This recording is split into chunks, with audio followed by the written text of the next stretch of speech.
can't ask him what he's doing. I'm supposed to tell him what he's doing. If I ask him, I look like an idiot. Yes. Yes. Yeah. All right, hello everybody. Welcome to this episode of the Cheap Seat Critics Podcast. I didn't know how many yeses Crimson was going to do, but it seemed like 3, and boy, there's 3 of us here. Yes. But who are those 3? Hello, everybody. I'm one of your hosts, a geeky writer. I'm Crimson Maroon. Then I'm Springs. Hey, there's the 3. Whew. Hey, if you currently have a delayed flight, possibly at the JFK International Airport, you can find us over on Facebook, Instagram, TikTok, Twitter, Blueski. We have a LetterBoxd where we have everything organized and cataloged of whatever we've covered. We have visual side of things on YouTube, Rumble, and Spotify. I know it's crazy. We finally got there, or at least Spotify finally allowed it.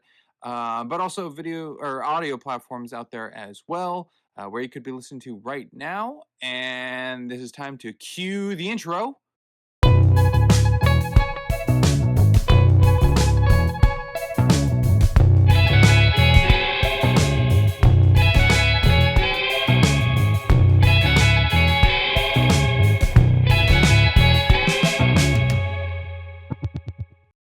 And we're back from the intro. So yes, today we are covering The Terminal, our next film in line for this season, covering the filmography of Tom Hanks. Let us see, we are going to start with histories, then we're going to go into some fun facts we have for the film. We are then going into coverage of the film, where today's structure is going to be popcorn structure anywhere in the movie, and then we'll wrap it all up with summaries and ratings at the ends. Does that sound good to everybody? That sounds great. That sounds good to me. Sweet. Let us start with our histories then. Let's start with Crimson on the matter. Okay. So I have seen this film before. This is my second and a half time, I'd say. The first time I saw it was with my family years ago. It was probably like 8 or so years ago, I'm guessing. And then I've seen partially it on the television back when I used to watch cable. And then I watched it once for the podcast. Outside of that, I've had no real interactions. No one's really talked to me about this movie other than sometimes in passing by name dropping it, but no one's ever discussed it with me. So that's it. Alrighty. I'll go next. My history with this movie is this is my second time watching the film, once for the podcast here. The first time I ever saw this movie was back in 2022.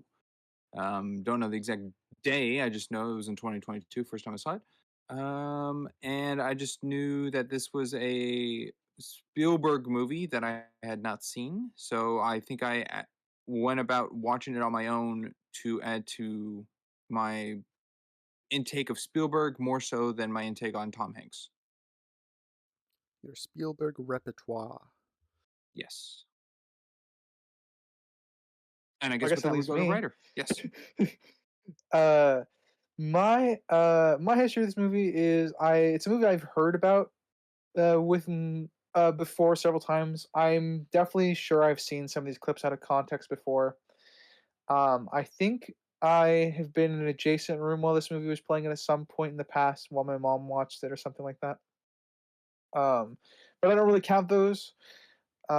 This is my first full time for the podcast.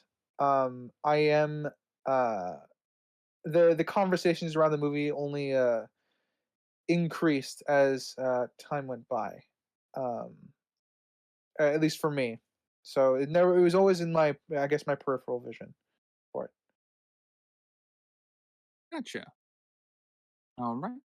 Well, with that, we'll go into some fun facts I have here about the film. Audience, take these with a grain of salt of how true or false they may be. Found them on the internet. Unfortunately, we did not get the time to sit down with Tom Hanks himself to go over this film, even though I think we would have liked to. So, its initial release date was June 18th, 2004. It has a runtime of 2 hours and 8 minutes. It has a budget of 60 million USD, and it received a box office of 77.8 million domestic, yet 219.1 million worldwide. So the worldwide numbers made its money. Yeah. It has a rating of PG-13. Its genre is listed under comedy romance, so rom-com. And it's directed by none other than Steven Spielberg. If you haven't heard of Steven Spielberg, wow. He's done work such as Jaws, Close Encounters of the Third Kind, Raiders of the Lost Ark, E.T., Jurassic Park, Schindler's List, Saving Private Ryan, Catch Me If You Can, and Hook, just to name a few. But now we have some fun facts here. I have a really big one that I found, and I'll save that for the end rather than starting with that. So, first one I have is the recreated airport took 16 weeks to build, containing over 112,000 square feet of glass, 75,000 square feet of floor space, and was fitted with 2,000 miniature lights. It also included working escalators and a real food court. That's cool. Yeah, I imagine that they had to do that because there's no way they could film this in JFK because JFK is busy as fuck. Yeah, It absolutely. would be expensive to film there. You can get away with filming like scenes in an airport, right? Like 10, 20 minutes, but an entire movie would be a feat of almost impossibility. Or that schedule would be so fucking tight it would be insane. So I imagine that it was multiple reasons they built. I assume the main terminal set. Yes. Next one I have is in a deleted scene, Navorsky gets help using a phone on a phone card and says home phone, home phone. But Steven Spielberg decided to cut it out because he didn't want comparisons made to E.T. Well, that's what my mind went straight to when you said that. Yeah, I'm gonna go with thumbs up. Director knows when to cut the references. I approve of that. Be like Steven Spielberg, not like Zack Snyder. Yeah. Ryder, I have a feeling you'll appreciate this next one. Originally, Victor was going to arrive from Slovenia. It was changed after the advice from, I might butcher this name, Mark Rej, Reva- Rejovic, maybe, the former consul of Republic of Slovakia in United States. Some people considered Slovenia to be the Switzerland of the Eastern Europe, and he said that it wouldn't look credible if a civil war were to start in one of the new members of the European Union. Yeah, that makes sense. I would say I couldn't tell. I didn't actually look it up. Is the country fictional or is it a real one? I feel like it's a real Uh, one. uh, Cracovia? Yeah. Uh, I don't know. that was I one of didn't look my it up. questions because I've I never heard of I it. will look it up then. Yeah, I never heard it either. I'll look it up. Okay. Next one I have is Tom Hanks was attached to this project for the film long before Steven Spielberg came on board. So I don't know who the original set director was, but casting call on Tom Hanks was set beforehand. Yeah, it's a fictional Eastern European nation created specifically for the film. I figured. Okay. So Krakosia is not real. The next one I have here, this is the lengthy one for y'all. This movie was inspired by the real story of Mihran Karmimi Nasari. Hopefully, I'm sorry if I butchered that. His story is he landed at the Charles de Gaulle airport near Paris in 1988 after being detained entry into England because his Iranian passport and the United Nations refugee certificate had been stolen. French authorities wouldn't let him leave the airport, so he remained in Terminal 1, a stateless person with nowhere else to go. He was eventually granted permission to either enter France or return to Iran, but he chose to live in the terminal and tell his story to anyone who would listen. Reportedly, his mental health deteriorated over the years, and when given the opportunity to live in France, he refused because the documents did not identify him as Sir Alfred, and he claimed to have forgotten his native Persian. He left the terminal in August 2006 to be hospitalized for his unspecified illness. Afterward, he lived in a hotel on the money received from the film. DreamWorks reportedly paid him $250,000 for the use of his biography. He was then moved back to the airport in October 2022 and died in Terminal 2F on November 12th, 2022. Wow, so he was there for like 40 years. Yeah. Or 35 years, something like that. I forgot what the start year was. 1988. 88. Quite to a while. 2006. Inspiration. Yeah, so an inspiration for the film. Yeah. Now, do either one of you have any facts yourselves? In fact, I do.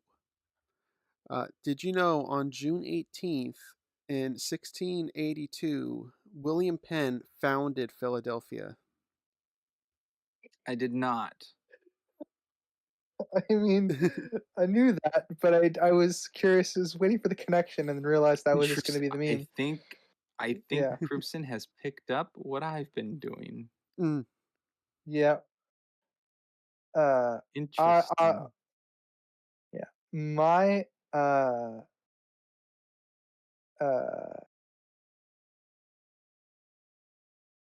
yeah, you'll have to I don't know fully what that means, so you'll have to catch Okay. up on the podcast, I guess. it's when That's all good. it's when the movie came out. The day, not the year, obviously. Oh, so your connection to that was the day of the movie release of June 18th. Yes. So I guess I didn't pick up on Okay. what you've been doing. Okay, you didn't pick. I really thought you were sly there, like a sly fox.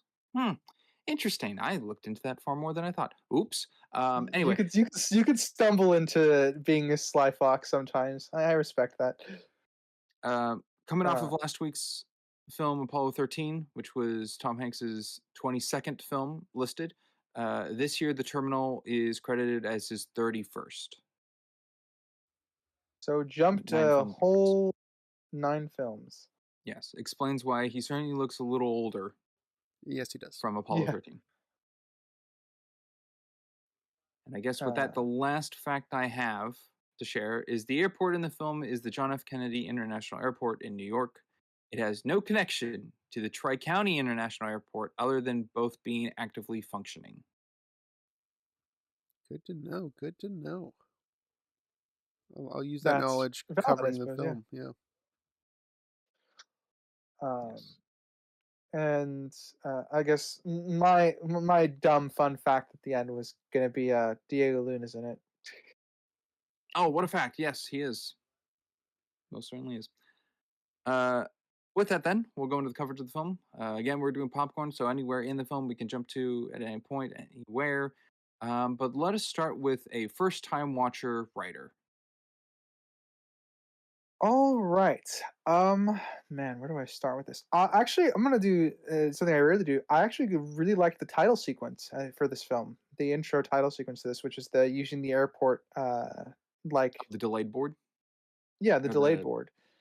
Yeah. It's pretty unique. I actually I like the use of that. It's just something very small, caught my attention. I have that also written as my first note for this movie, and Mhm. I didn't fact check it, but I just wrote, knowing Spielberg, that's got to be a real functioning board set to that. That's not like editally digitized overlay. Maybe. I mean, it didn't look real to me, but I did also write the departure board looked pretty cool. Real or not, looked really good. Unique way to start your film. Agreed. I'll go with just a little comment or a compliment more so. Stanley Tucci, I think, is just a great actor. I don't know anything I've seen him in that he doesn't do a good job. I like him even in Transformers. Is that He's a great actor. Baldy Frank? Is that who we're talking about? That's Frank Dixon, yes. Okay. Yeah. I call him Frank for my notes, so everyone Yes, knows when he's I Frank refer for to me. him. Yes, I also have him as Frank. But yeah, I don't think I've seen any of his work that I'm like, oh, that wasn't as great. They've all been good. Is he ever the main man in any movie? Has he ever been the main guy? Oh, the main. I don't think he's ever been a leading role. I don't think well, so. there's the what was that called? Boneyard, so, like his creepiest movie. I don't necessarily would call him the main guy.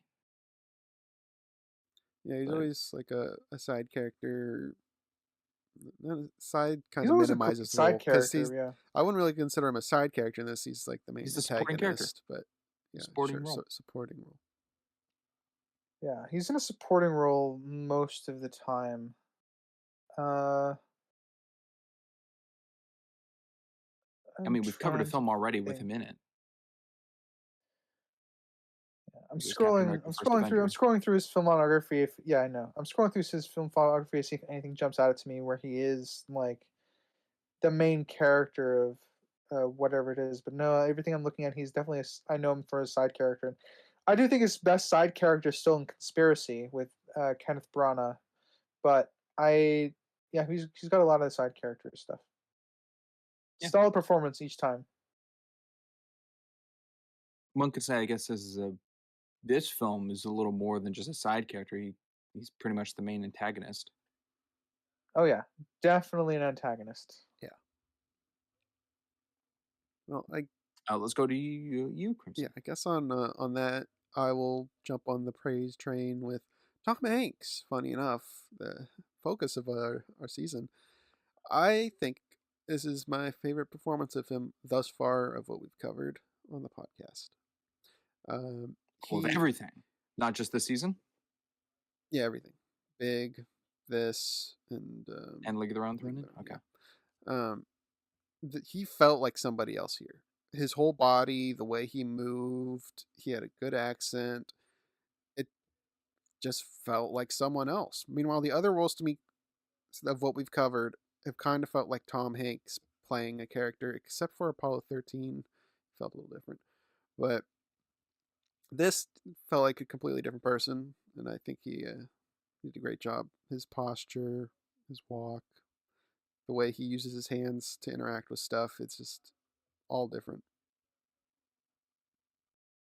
I agree. I think this is probably, with what we covered on the podcast, I think this is his the most separated I see the actor from the character they're playing. Because I don't think any film that we've covered so far made me forget that I'm watching Tom Hanks, but this one did at a certain point. I did forget that I was watching Tom Hanks. I agree. I think it's the accent that really sticks at home. I think it's the accent and honestly the body language. The body language is very, very key to the performance in a subtle way. Because Yes, Tom Hanks never hunches his shoulders over, but this character has his shoulders hunched, his head leaned forward a little bit all the time. yes, but he does have the Tom Hanks mannerisms of excitement. Those two match up. Yeah. It seems like Tom Hanks's excitement, even like that's the one thing that wasn't hidden to me is like when celebrating in the bar. Tom Hanks usually when he's about to talk to someone or like point someone out while being in that excited state, he always starts a sentence with "aha." It seems like every time he does it, it always sounds like that. I'd have to keep an eye on that. I haven't picked up on anything like that, but I can buy it. Yeah, the arm extension out, not necessarily a point, but like a whole arm, and then aha, and then so like that instance, I'm like, okay, that's Tom Hanks, but the movement and everything else, yes. But I agree. This is a good piece of difference in Tom Hanks's acting ability. And this is 2000. This is 2004 of release, so this is 2 years after Catch Me If You Can, which was also with Spielberg, and then I believe from the time of Apollo 13 to here was also Saving Private Ryan. So this is like his third work with Spielberg at this point. Is this would you say this this might be a controversial take, is this his is so far for what we covered in the podcast, is this the role that where he has the most range as an actor? Oh yes, I would say so. Yeah. Not his entire career, but I would say definitely from the stuff that we covered on the podcast thus far. This might be where we get the most range from him. Joe vs. Volcano, The Burbs, Big. I think all three of those feel pretty darn similar. Apollo 13 is very stoic, and League of Their Own is very exaggerated. So I think League of Their Own is like big, but for adult. But those are He's still playing characters in those, like in Apollo 13, and like him being exaggerated in League of Their Own. His acting is a certain way to fit the character he's playing. So we still don't get like the full range of his acting abilities within the scope of that film, but he still plays those characters really, really well. Whereas here, definitely you get the full on range of the just everything who this person is. Yeah, I will wait. Yeah, that's a very good point I would wait. to pitch out, Crimson. Thank you. I guess, Ryder. I'll go to one of my broader complaints about this film. Ooh, complaint. Yeah. He's there for 9 months. There's no way they would not have gotten an interpreter at some point. Yeah. That's one of the that I think was Well, one of the core. It's not an issue. I would say it's definitely a nitpick convenience. Because the plot could stay very much the same, but the fact that he doesn't have at a certain point that Frank doesn't actually get an interpreter does kind of rear its head a few times as a problem when he obviously would comes across as the character that would realize that he has this gap in terms of his you know his airport intake that he would personally try to figure out how a way to fill it. Um, yes, but I'm just trying to think with how Frank operated. We're just trying to keep Victor on the back and like ignoring, thinking the problem will solve itself if he leaves. That at the point where that would have been a thing where he goes, okay, I need to get an interpreter. Victor already speaks enough English to be able to be comprehended, or not comprehended, understood, essentially. I would say that would I would say that works for the first maybe month, but Victor's here for 9 months. Yes, I we don't know the exact like date stated of like how fluent Victor is in English at the point of Frank yeah, deciding such a thing. I mean, what we do yeah. have is when the guy's getting pills for his goat, they said the interpreter would be there within an hour. That it took them an Yes. hour to get an interpreter for him, so I don't know why it would take forever for them to get one for blanking on the name already. For Victor? Victor. For Victor. Uh, I Well, don't it know why wouldn't it would take days or weeks or months. I don't. It shouldn't be an extended period of time for him to have learned a language or to refine the language he knows. Well, it's not I actually forget. Did they actually say the interpreter would be there in an hour? They did. for the goat Okay, one, yes, that definitely raises my nitpick to a nick then. but not Uh, for the beginning when Victor is yeah, being told the yeah, situation. No, but they're yeah. giving us a I would. scale of time an interpreter can arrive, an hour. So In that instance, yes, yeah, and that's what we have to go with. So that is but what I'm that going to wasn't apply. that wasn't the case for the beginning. Well, They there didn't was No, say they no they didn't would be even. excuse in there the in an beginning. They hour. didn't even bring it up. Yeah, they didn't even. Yeah, which is problematic for that part of the film. Granted, I'm not sure it would change much because he would still have chosen to stay and wait, but it would have been less. It makes see it becomes it's for me it's now a nick because it's a very very big convenience that therefore drives the first 25 minutes to half an hour of this film before he starts properly sitting down to learn English. Because I think a couple days pass before he grabs the two books and starts like going through it, trying to compare the words and stuff like that. So that's more than enough time for an interpreter to have shown up. I Given agree. based on the scale given from this movie. My nitpick to all that is that he can read English. I wrote that one down. I have that as like I'll put it as an issue, and I see that more than a nitpick or anything like that because it does push the movie forward, and The reading the reading English or the lack of interpreter. the English. Okay. Because there's that, but there's also before he gets those books to learn, he filled out the blue paper, or Was it blue? I already forgot what color it was. Maybe it Oh was green. yeah, The yeah. small green The paper. off This is the green, green the paper. off green paper. Yeah, He already filled that out in English, so that's a very he very had to good point. read what it's saying to fill it out. Uh, Maybe. that, that's how it works. So that's why I have it as an issue. It's kind of something I didn't really think about. Okay, I have the green sheet as a maybe. How come? We don't know what he wrote. We know he filled it out. I He haven't a just wrote clue if he yes, just yes, wrote yes, down like yes. yes, New York, the hotel to go to. Like if that's the English he knew, that's could have been what he just wrote down. And if it's nonsensical to Dolores, denied. Yeah, I mean the fix for this, right, is you could have Dolores make a comment about it when he has to read it, but True, we or don't. show a shot of actually showing what he wrote. Yeah.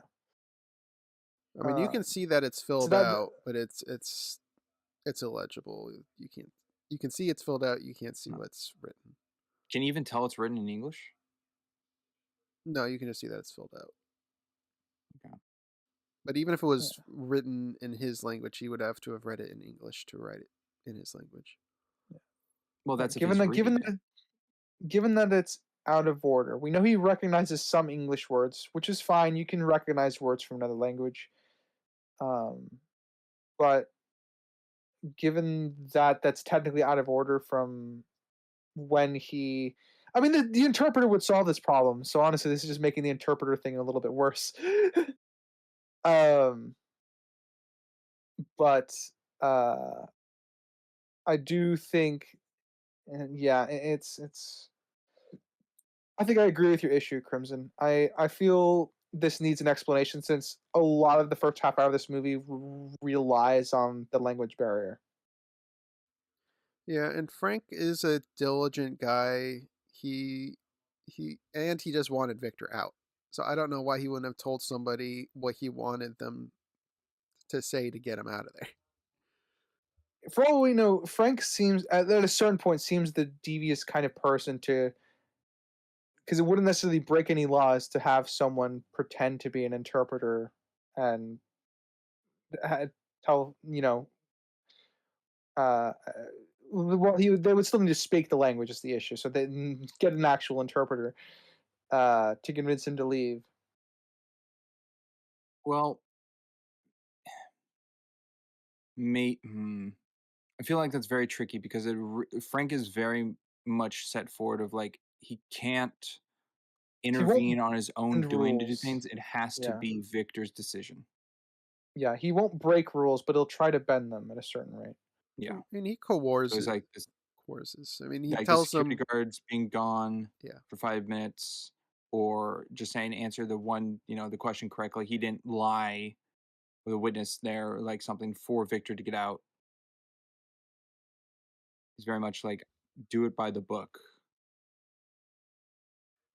I mean, he made a whole new job just so he wouldn't get money to buy food.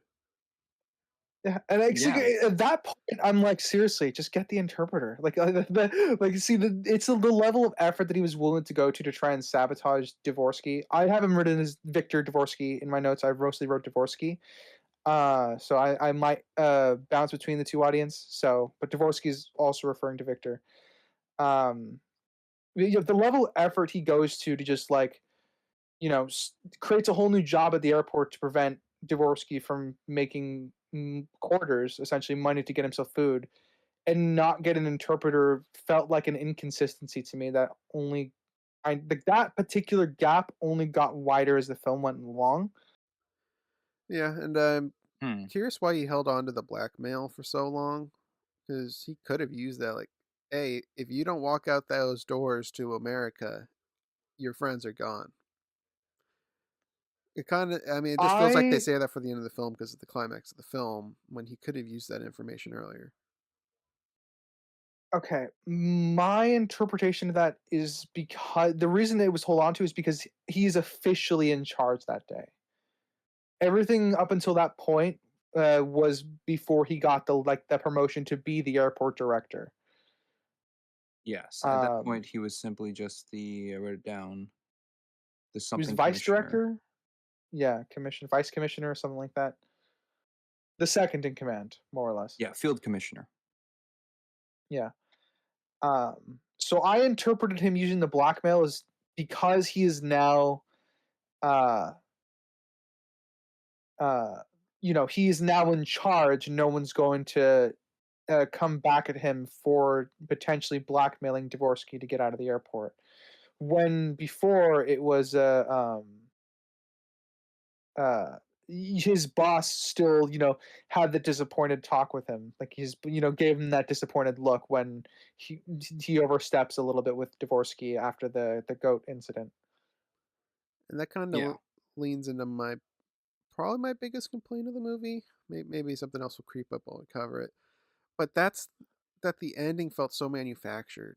Like he got his promotion the same day or same time period as he got his emergency visa for a 1-day visit. That just lined up that perfectly after all this. It just Yeah, A it lot of was. this kind of took movie me is out of it. coincidences.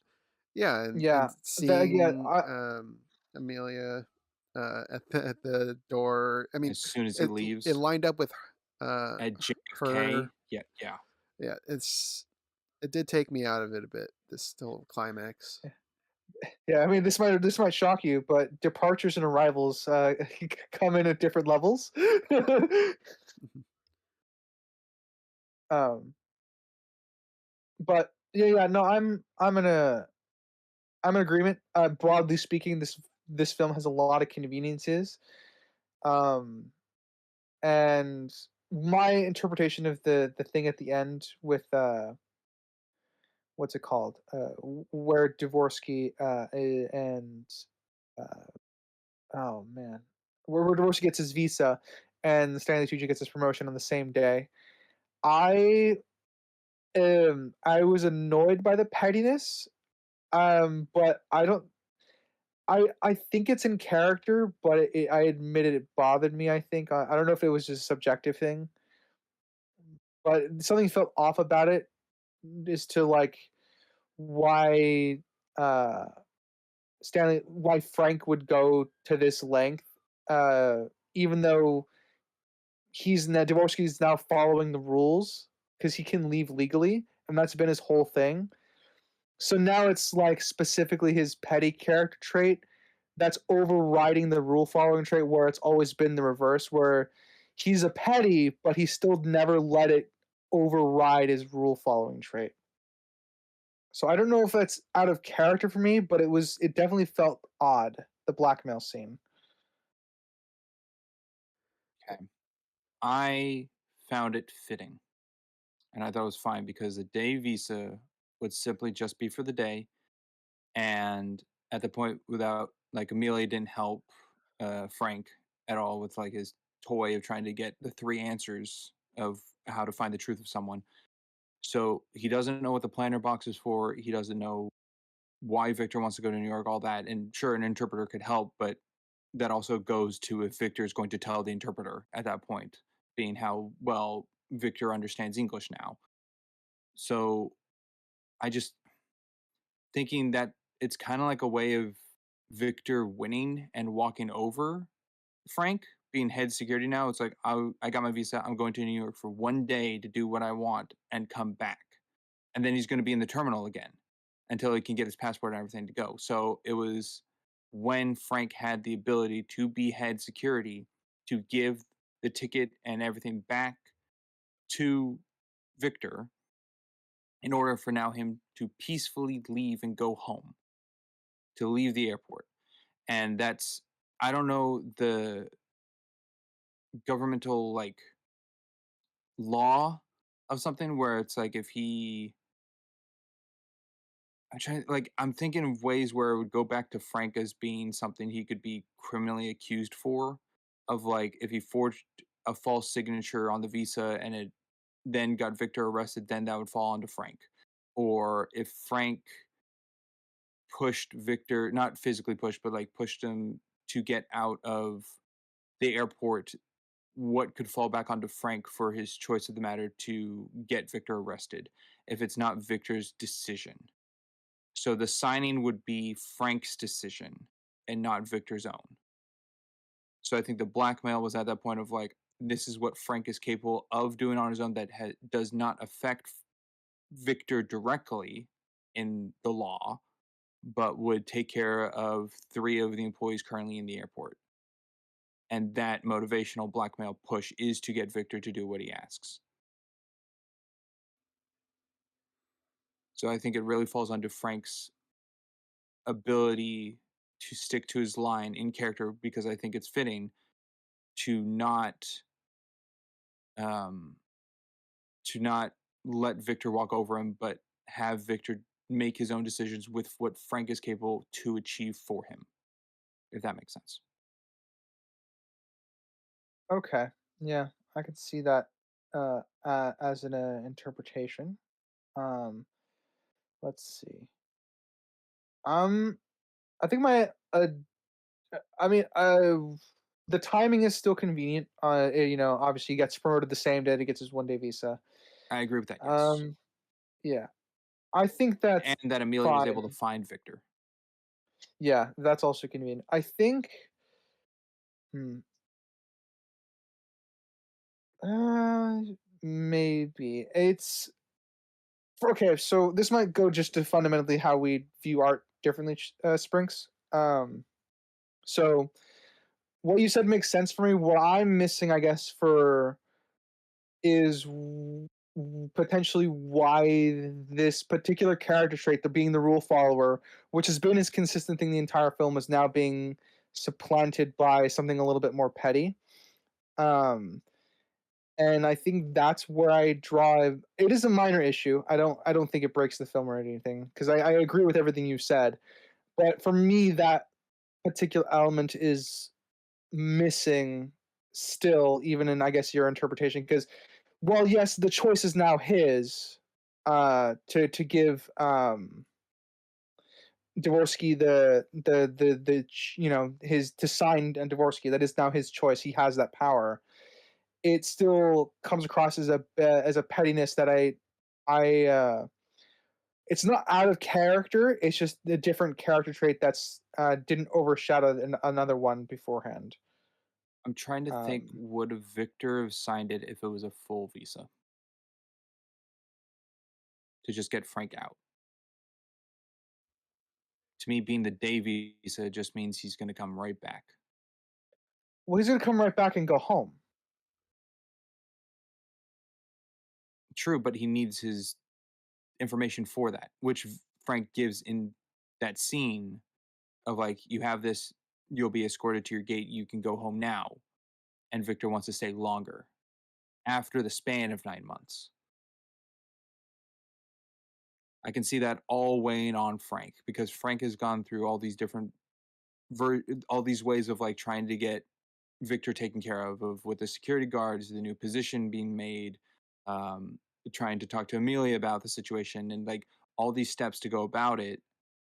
And I think just Victor's giving another push of like, no, I'm not leaving, even though you have every safety thing set for him to leave, is just pushing Frank to that point where it's like, okay, now you are asking me to do what you want with my clearance for you to achieve your goal, which has been nothing of what Frank has wanted from the whole point.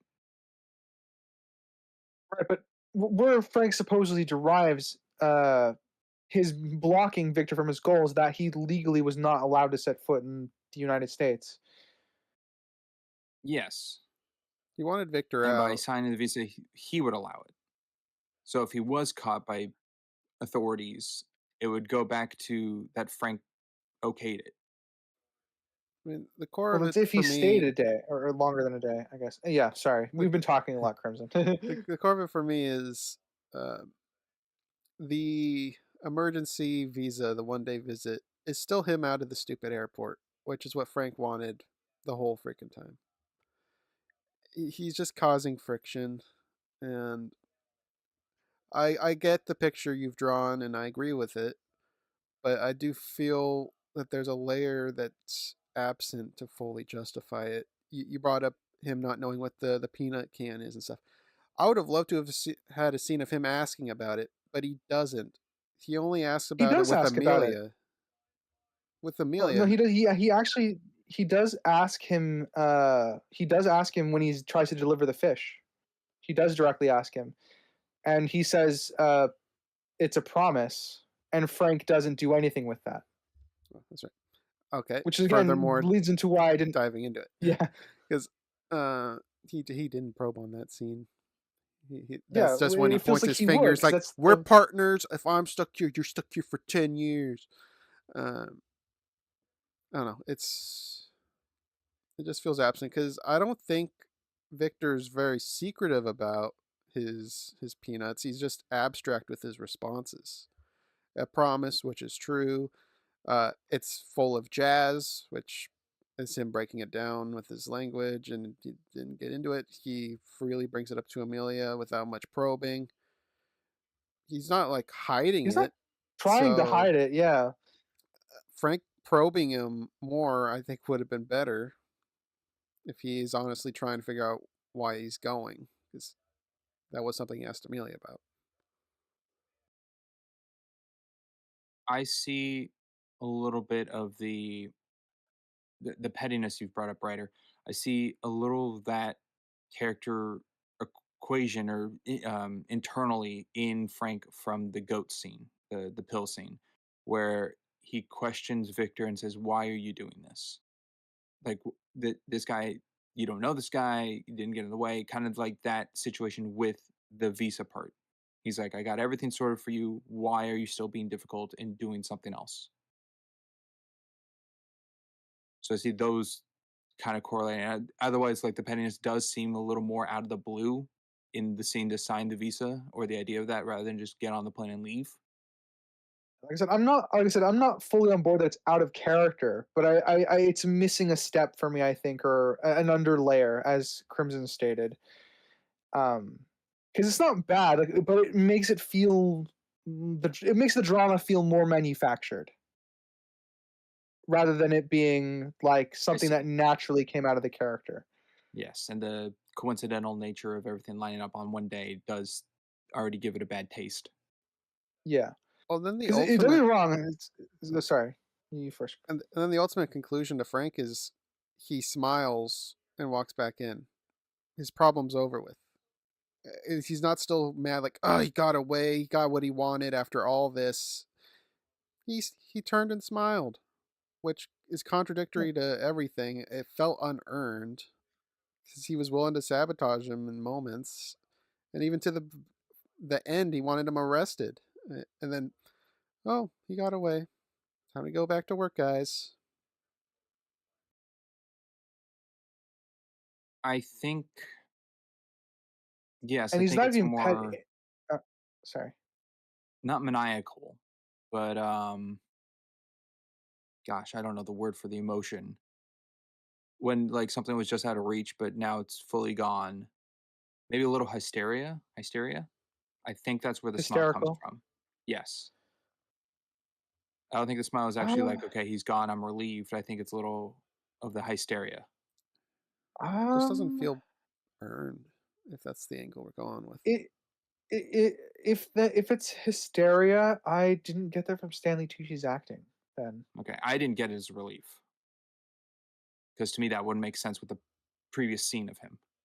That's why I'm saying it didn't really work for me. I don't really see it as any other way to read that smile. I don't think he portrayed hysteria either. I definitely got more relief out of it. Like, all right, that problem's done. Time to get to work, guys. What if it was to convey both? And I it don't think could they did a be. good It job could be. It then. could be a mix of relief and just like hysteria. I'm rewatching the scene now because I kind of want to see. See his face. I'm gonna To me read. it's I'm trying. the I'm gonna. Yeah. it's the pause and hesitation in his response to Judge and the like biting his tongue and hands on the hip like in my head it's just like all these things of like what to do. And I think it just boils down to the point of like, I'm not gonna put any more effort to chase this man throughout New York. We're just gonna go because he's still head security. He has to follow the rules. He's a very much like this is my business job thing to go back in and take care of everything. Because Well, he starts listing off the numbers. I mean, Victor is illegally entering, right? He didn't get the signature. I'm not forgetting something. He did not get the signature. No. So he is totally within his right to get Victor to blockade and stuff. That's totally within his abilities. Would he be on his own? No, he has to give orders. Yes, but would they follow the orders? Because those officers are the ones who allowed Victor to walk out. Yeah, but that's just one like section of an airport. Airports are like in large sections where there's people that don't even interact with each other because they're just in completely different areas. He could just dial Yes. up ICE at this point. Ooh. Good. But after 9 months, I feel like Victor's known by everyone in that airport. Well, Possibly, yeah, I mean that's but why everyone that's like not escorts him out. Yeah, definitive. That's kind of assuming it. all the workers there, I think, would know him. And then you got the cops and stuff that are outside the place, outside the airport, the exterior security. I doubt he has much interaction with them, which Frank would utilize them for blockades and stuff. So yeah, he definitely has the power, and I would imagine the willingness, due to what we've seen thus far, to stop him. Not just to stand and smile and be like, all right, off to work. Hysteria or relief, either way. Yeah. It, I think I'm still on the maybe side of it. yeah, I think this is convincing me that as much as I like Frank as a character, I think he's got the most inconsistencies because he holds the most power in the entire film. Like he runs the airport. This is his domain, more or less. He holds the most power for a majority of the film, and I think because of that, a lot of the conveniences and inconsistencies are going to get kind of lodged into his character because you're right in the sense that he let him go. As subjectively, I'm happy he did. I've been waiting for him to like snap out of his pettiness for a while, but there are multiple points in the film where the film kind of almost tricks you into thinking he's growing as a character, and then he's still. I don't when I say tricks you, I mean it kind of presents the idea to you that it could go either way. It's in certain scenes, because when he's watching, the goat scene, but when he's watching the immigrant with all the medicine hug Victor, Frank appears to have a satisfied smile in that scene. So looking back retrospectively on that, I don't know what to make of that now as a character for Frank. Is he? I think he's happy the problem's over. Would be my base interpretation of it. But given his anger towards Dvorsky that happens right afterwards, the smile seems out of place. It would be mixed feelings, or more mixed feelings in that scene that would come through. So from our conversations here with how he's acting at the end, I kind of just highlighted, I think, that he might be the character that has the most nicks in it by the end of the film, just by the nature of him holding all the power in the situation. Because we've got the previous scene of him in the control room looking at the monitors, instructing Thurman, which is the security guard. That's what I had his name. That's what his badge said. So that's what I'm going to refer to him as. Okay. Yeah. When he was putting on the coat on him, he was like freaking out, panicking, ripping off his headset, and then storming out. And then we get him walking out, upset, and then we get the smile as Victor's gone. I don't see any moment in there that his character would have shifted. The approach I'm thinking is in the goat scene, being that like the movie is not made for the subtitles to be played to understand what's being said. Those are not put on screen to know if Victor is lying or not. That where Frank asks, "Are you sure?" I want to hear it from him. And I saw that as that smile or smirk that Frank has in the conclusion of that scene is Victor won this round. Victor got this man saved and fine, and he won. So That's then when how it I comes to saw the it. day visa, Frank wasn't. He's not going to win again. I'm head of this airport. I am chief officer of security and all that. I'm going to take care of things my way and do it by the book. And he went through all this effort to make it by the book to work for Victor. So then when it comes to Victor's going to win again by getting what he wants to leave, Frank is the only way to stop that is to do it myself, and is fueled by that to go and stop him. But as soon as Frank is gone and out of the airport, I see that as Frank being Victor won again, but he is now free. He has finally stepped out of the airport, which is the option I gave him. He is no longer my problem or responsibility to look after. So I see that as like a bitter stain and relief onto Frank. So now you're more on the relief side than the hysterical? I think it's both. I think coming off of him storming out of the security room to go chase after Frank chasing after Victor, leaving the door and able to see Victor, even though he pauses with Amelia by the taxi, but able to see Victor actually drive off, shows how close he was. I think shows both the hysteria of the panic of him to get to that moment to chase after Victor, and also the relief that Victor is driving away now out of the airport in New York, which is after 9 months by what writer has said. All right. Well, with all of that Frank stuff towards the end, is there anything going on anybody's ladders after all that discussion? Yes, my ladder has a nick for all the coincidences of that all lining up on the same. All right. Yeah, I think everyone's in probably character. yeah. I'm at an issue to I'm in an issue to flaw. That's kind of where my range is right now.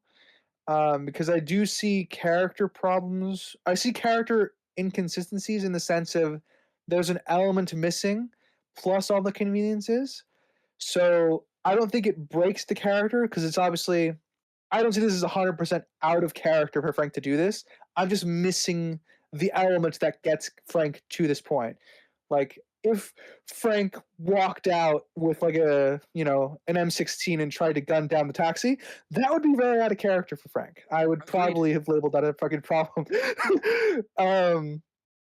But given that he still holds all the power, given how I am to understand Frank as far as the character is concerned, and as Crimson, you pointed out, this is still technically a violation of the rules, which he's a rule follower, which is one of those consistent character traits that he's had. I think the element that's missing is why did Frank choose not to follow up? Be it because it's no longer his problem, or there's just something missing there, is what I'm getting to. So my damage ladder is between flaw and issue. Yeah, I'm in an issue for Frank's character for the already listed reasons. And then I have an issue for the conveniences because it just pushes the entire climax, and it's pretty heavy. It's the conveniences are very heavy-handed for the climax. Yes. Okie dokie. All right, I'll jump to something lighter. Sure. Going from a complaint to a compliment. Yeah, actually, lighter in is I don't expect this scene to be particularly deep, but I like reading into my characters and the way they act. But when he finishes like making his makeshift bed out of the chairs, the chair benches, he lays down. Then the jet engine activates and lights up behind him, and he puts his hands up and says, "Don't shoot." I actually read that given Crocatia's obvious proclivity towards instability, his country, I actually viewed that with a PTSD lens. So I think it's a very, very tiny bit of character that adds an additional layer that didn't necessarily need to be explored when it comes to Dvorsky. My only complaint with it, because it's a great scene, tiny scene, is probably he would have heard the plane coming, because it just kind of starts up and booms, you know. with it that close to the Yes, but if he's window, already yeah. asleep, the I break I would guess just that's be on the true. sound. Yeah, Yeah, that would be my nitpick for the scene. Doesn't really weigh much. gotcha. It's a good little detail, and it adds a little comedic trait to it as well. Yeah, it's definitely funny. It's definitely meant to be funny, but I obviously I view that with it in my laughter. It doesn't make fun of the PTSD that he might have as a character. It accomplishes both for me. I think. Nice small scene. Gotcha. I can piggyback off that with a nice little small detail that I liked is Frank picking out that the crowd of people in the Disney sweaters at the beginning are, not having cameras, and Frank is very good at fishing in this movie. Um, and then that's a problem, so they're all trying to run around and escape while the situation of Victor gets there to be taken aside.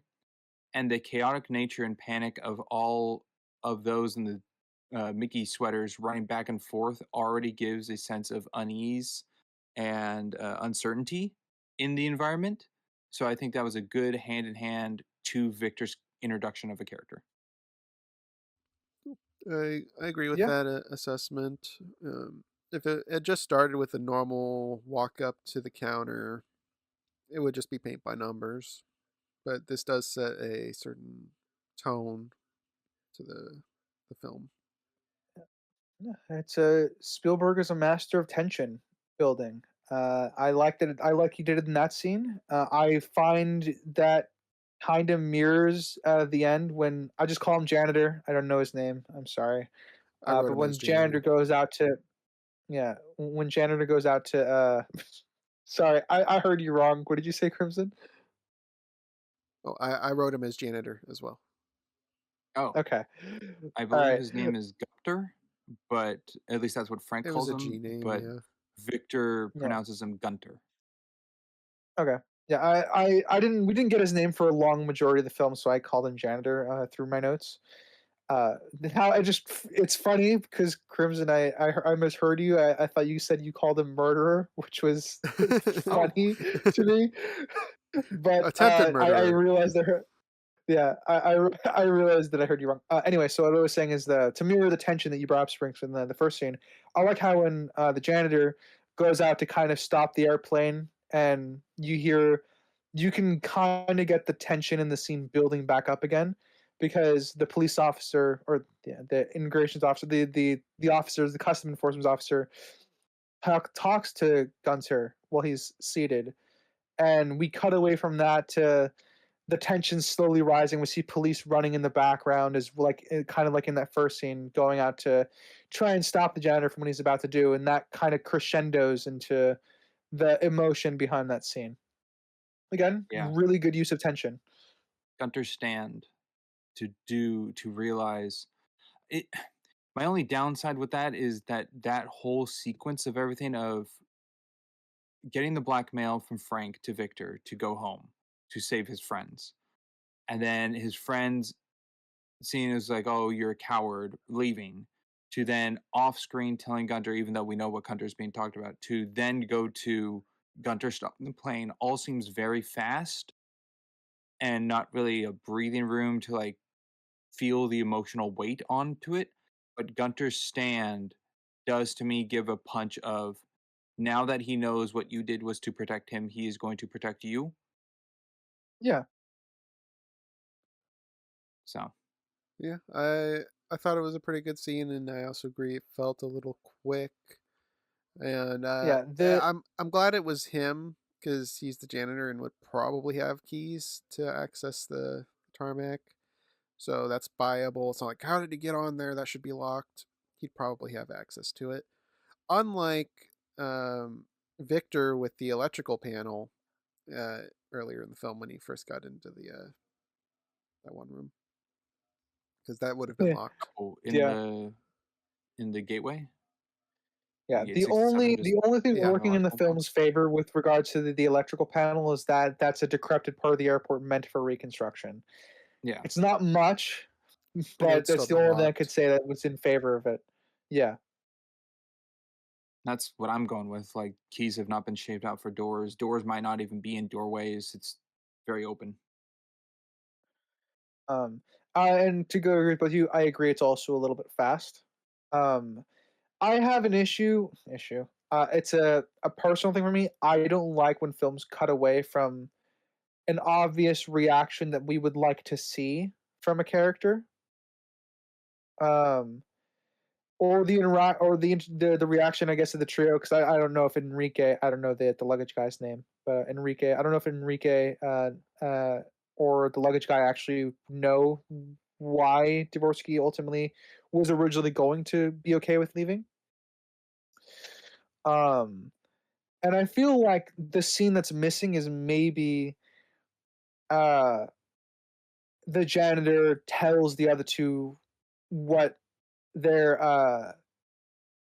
what's going on, and as they're busy trying to take that, like they're busy reacting to the news, that's when the janitor goes out and leaves and they wonder where he's going, and then they realize too late where he's going, so then they join the audience, uh everyone at the window essentially.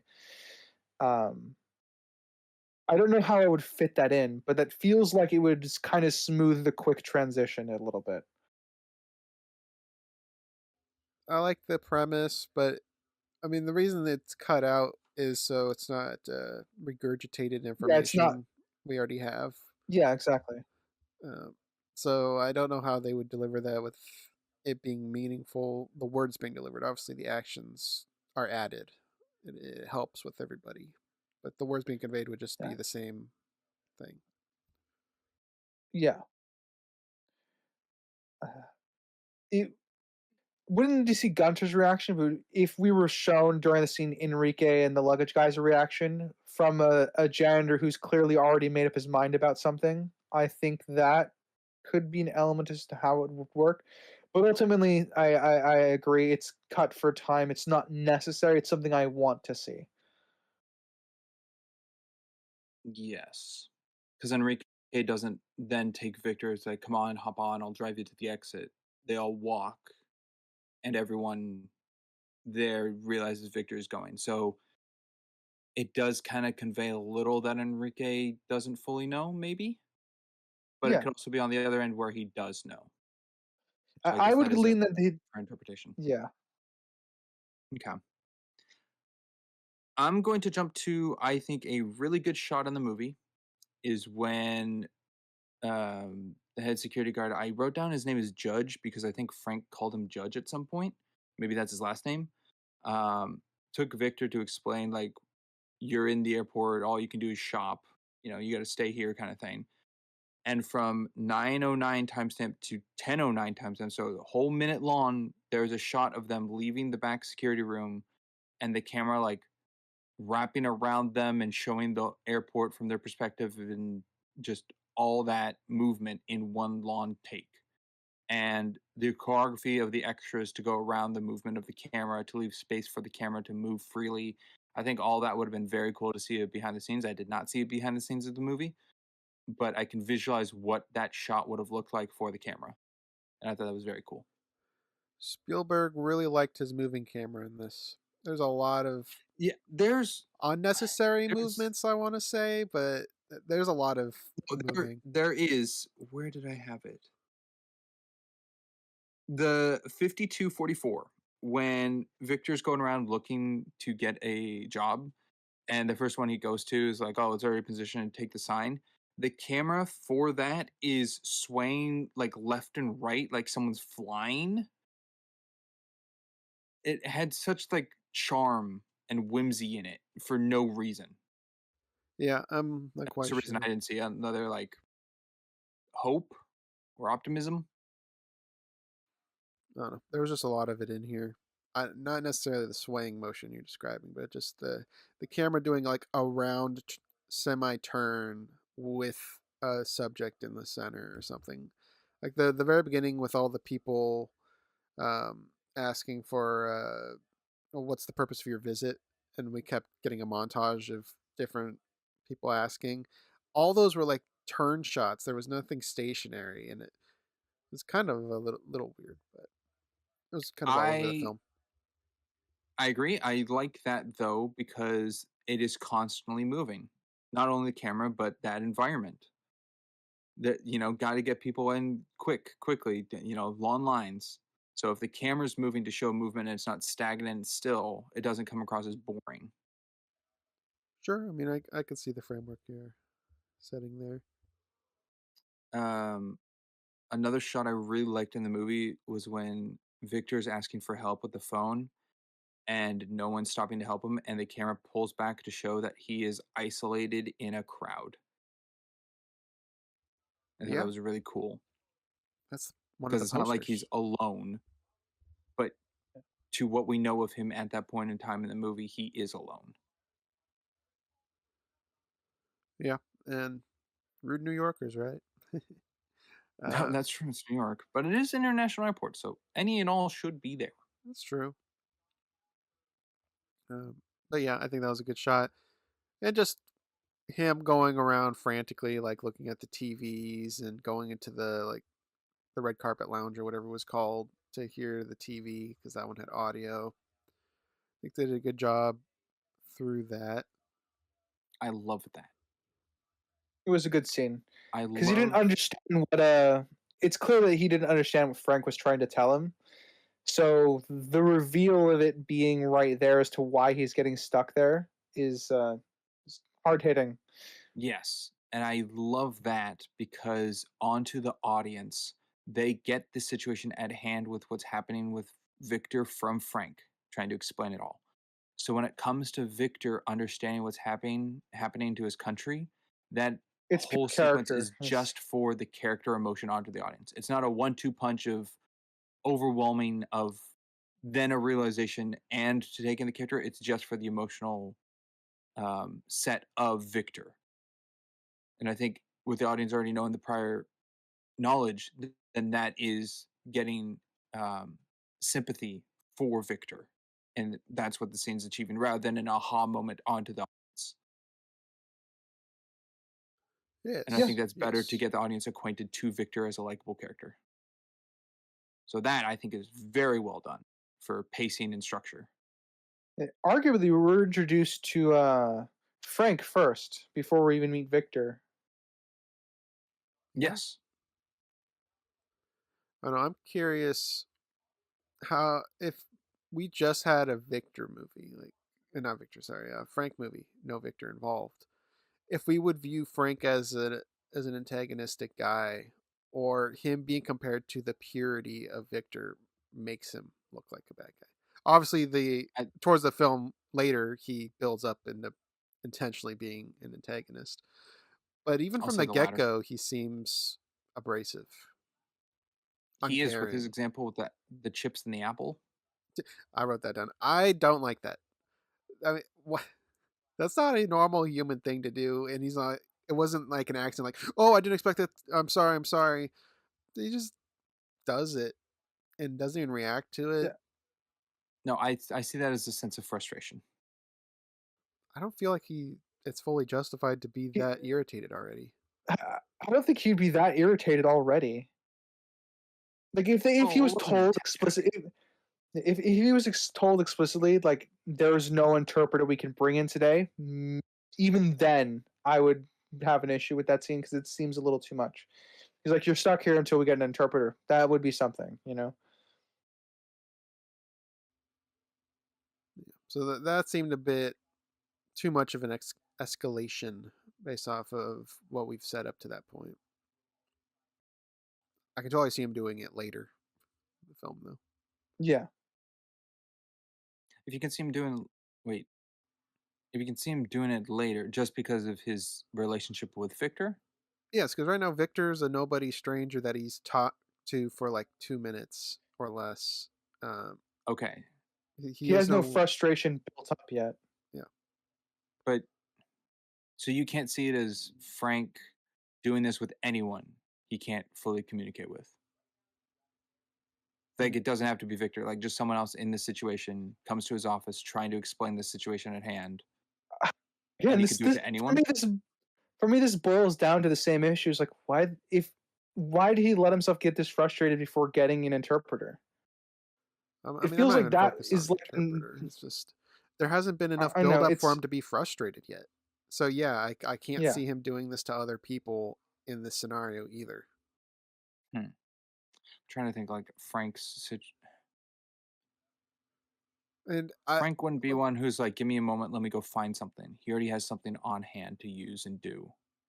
So I feel like the baby or child talk to Victor, what he did made sense. I think the explosion of the chips all over is more of a comedic beat of like like a little shock, but I think Well, what I he had on mean, it hand okay, when can't he's off it even without can't getting up. even if he wanted that as the analogy, and he wanted to hit it expecting the chips to break, that's one thing. But it popping onto a stranger, someone at this point, it's his job to care about these people. He should have been courteous. He wasn't. He was totally distant. Didn't offer to clean him, brush it off, nothing. It's unjustified from his frustration levels here. And I understand it can be annoying with a language barrier. I get that with my job sometimes. But there's generally a buildup. Like if it's something serious and there's a communication error, it can be annoying. But I don't think they built that properly here to get to this level. Crimson, first off, in your point, so it's not ignored. Got it. I can see that. Secondly, very tongue-in-cheek joke you did there. Nicely done. Well, must have been accidental because I don't know what I said. That your job, it's hard to communicate with people sometimes. Referring to us, that's pretty funny. Oh, yes. Exactly. All right, writer, let's go to you. Unless you wanted to touch on what Crimson just said. um I don't really have anything more to add. I'm kind of in agreement. Again, he's in retrospect, Frank is probably the most inconsistent character in the film, and it's moving the plot in a particular direction. Because I agree, it is a comedic beat, Sprinks. It is definitely that is definitely something you can read into it for being funny. My problem with that is that comedic beats can ex- still give character traits. So retrospectively, this scene feels a little bit more out of place. Having finished the film and theoretically understanding Frank's character a bit more. But Yes. Okay. It's also uh, at this point, well, not exactly at this point, but it's relayed later that Frank has been here for 17 years working at JFK. Yes. yeah. Okay. I'm Um, just curious, like his info, because we don't know, but like his situations prior. This is his first and ever situation with someone like Victor over the course of the movie, but just what he's gone to handle situations in the past for some odd years. But then again, maybe not in the position of field commissioner because that's promoted he's good upon him. catching. He's But definitely good at catching criminals. Like that show, the film goes out of its way the to make walnut that point. drugs. Yeah. Yeah. Well, it happens. That happens, and there's also another scene that happens earlier where The uh cameras on the crowd. yeah, where the camera's on the crowd, and then also when Victor first is in this bathroom at the beginning of the film, he's also helped catch a criminal at that point. He tosses a bag of contraband to one of the officers. They crack a joke about it. Yeah. Um, so he's very, very good at catching criminals. So I know that's something that he's very good at as far as his character goes. Um, let's see. This might be a tough question. And being that it's never stated, but it could be relayed in the acting. Being that this film, my best guess is the first instance after the night where Victor finds a place to sleep, and then he goes to Officer Dolores and gives his first card, and she denies it. It is stated to be January 17th, 2004. So the morning or day of pretty much of January 16th, 2004 is when this movie starts. That would make sense. Okay. How much effect and weight do you think the historical events of 9/11 take place onto Frank? I mean, other than just it's his job securing an airport, um, that would be the extent to me. They don't reference it like, oh, I remember that day, or I remember the old days when you could carry a knife. I mean, they don't really reference anything to it other than he's Yeah. just security at an airport. So that's all I No, I really know, have but for it. things weren't immediately changed upon that event in airport security, but it did change American airport security from that day forward. It did, And yes. that overlays the 17 years of Frank working for JFK. So I'm curious with that on him, that it wasn't like he came after or like right at the tail He had end where 15 that's years all he knew. before, and then he has 3 years of transitioning now at this point. Yes, I'm curious if that works into his sternness. Um, anything that we would take from that was something we have to infer as the audience for the character, because as Crimson said, the film makes no point about it at all. No. Other just like the timing of the world and airport security. Yeah. And I And then guess we have to Frank's we do have to observation. remember that there's a fake country in this. True. Maybe 9/11 didn't even happen in this world, but because we don't exactly Um, well, no. The walnut scene I think shows enough security detail to show the change. Are you allowed uh, like a Swiss Army type tool at airports? uh, they don't allow that. No, not Yeah, To anymore. enter an airport, no. yeah, because he Well, had one well, on this is the thing, him. right? Because Frank had one to mess with the chairs, so Well, maybe Victor did, 9/11 not didn't. Frank. Yeah, sorry, yeah, Victor. Um, I'm trying to think. because I Was that mean, to be with fair, people laying around? my multi tool was my switch tool was confiscated when I went through an airport. So I Yes. I I would mean that the tool was only in one scene and not on or shown up in Victor bringing it up multiple times and being confiscated, like when he brings it up to 8 or something or later in the film. I can lean that that tool was just in the section of Gateway 67 that he found and used. If this is a movie, I need to see them establish that. That's not something I can just Yeah. assume. No, He pulled it I'm out not of saying his one way or the other. I'm luggage. just leaning on the maybe. That's where I lie. It could be that because it doesn't really say that it was in Frank's pocket on his arrival. No, It's but they just do there show in it one instance. coming out of his luggage, I though. think I think he could find it in a construction area. The problem is where he stays is not the construction area. The construction crews are working in a completely different part of the airport. They even talk about that. Oh yeah, we're not supposed to be over there for another 6 months, 10 months. 10 months. Yeah. So I mean, so yes, I can buy there being a switch tool, at least in the area where construction's actually happening, but not necessarily in the area where he's staying. So most likely it came in with him. My other thought for it might be, it might have been in his checked bag when his luggage was returned to him because he's not making his flight. He might have gotten in that way. Because I don't remember if we see his giant bag in the scene where he's getting his passport scanned at the very beginning. Not sure. He's like self-shaving and he's put in a little square, but I don't remember him having his bag.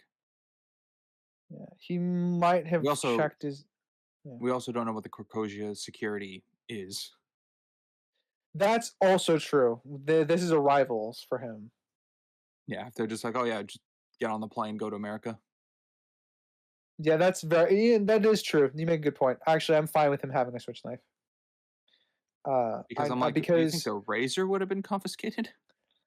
I razors aren't really confiscated in U.S. airports, but I know Well, I guess an again electric since I've razor, an actual having razor flown blade. back, yeah, having flown back from Europe, I have They definitely they run airports differently in Europe and stuff like that, comparatively to the US. So I imagine Croatia's super lax. I know Poland is also pretty lax too. Okay. Crimson, I got a question for you. Sure thing. Would you make a meal of saltines and ketchup? I would just eat the saltines. So Yeah. no, I wouldn't make a disgusting, hideous sandwich out of it. I would just eat the saltines. Well, it had mustard and mayonnaise and what. I'm like, you wouldn't eat that. Well, I mean, neither does Tom Hanks. Every time he's about to, they cut away because something happens. I Okay. think there's only one scene where he actually bites into it. Was there? I don't remember. I thought the I think there was I thought the first one he did, but No, he looks up. yeah, he's interrupted by Frank. Yeah, and then And then later it this, gets knocked out of his hands by Max. yeah, he's got to clean it. maybe I don't, you're I right. don't think Maybe Tom he Hanks does need wanted it. to eat that slop. That's what I'm going with. Oh. Okay, I was just curious. But I will say that is one of the best looking Whoppers I think I've ever seen.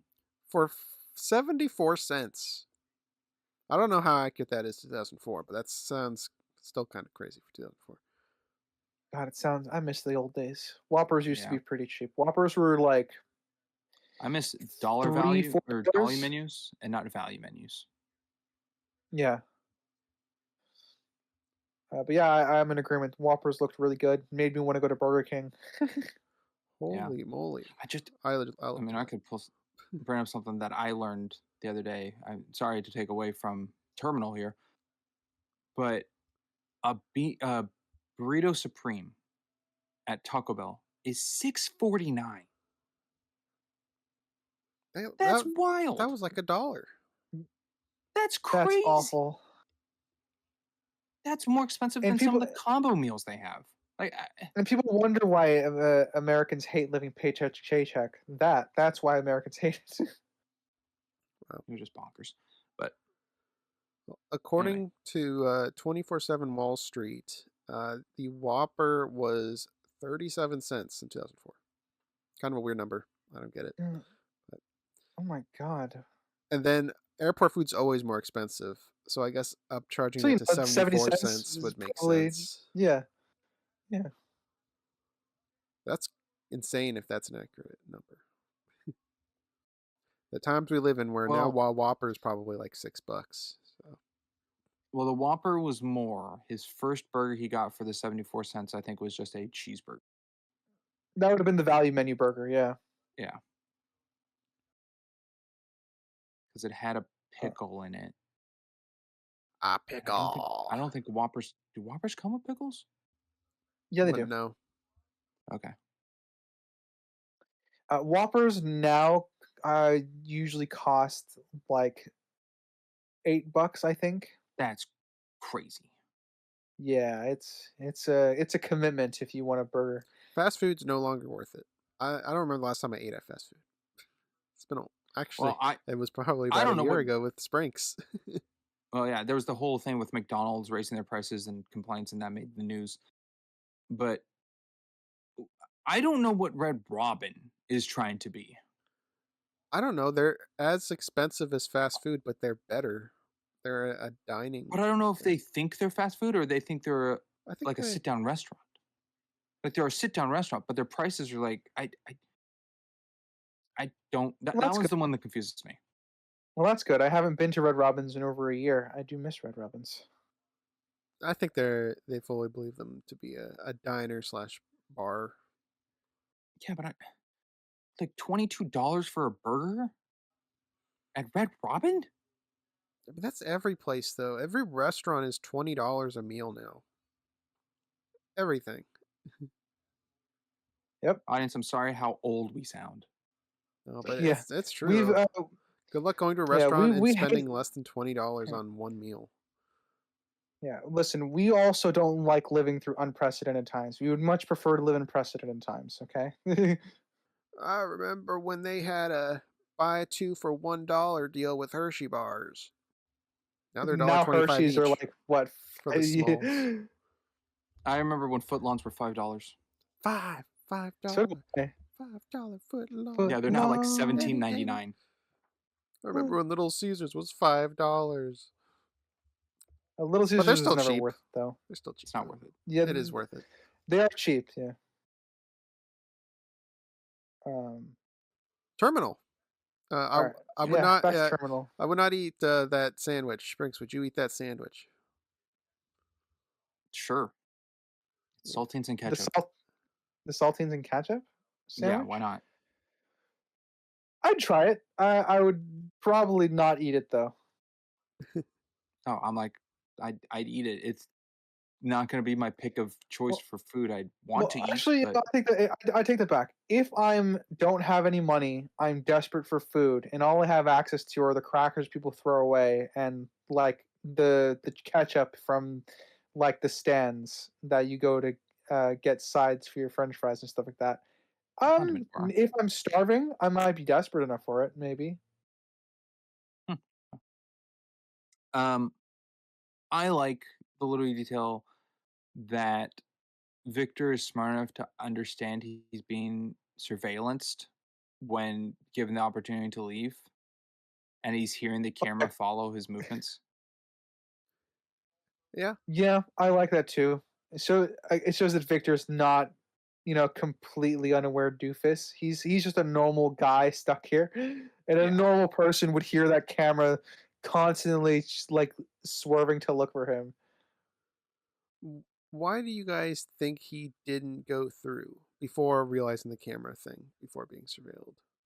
He was very apprehensive when he had the out, and we do have him understanding what's happening, where he is free to go during this window. He's not aware of At the any point, legal issues once he crossed. yes, He's free to go. at the point of hearing the excitement that you're free to go and the situation would line up, that joy overtook him of like, okay, I can finally achieve what I came to do. Upon getting to that door, though, gives the mind chances to overthink and well,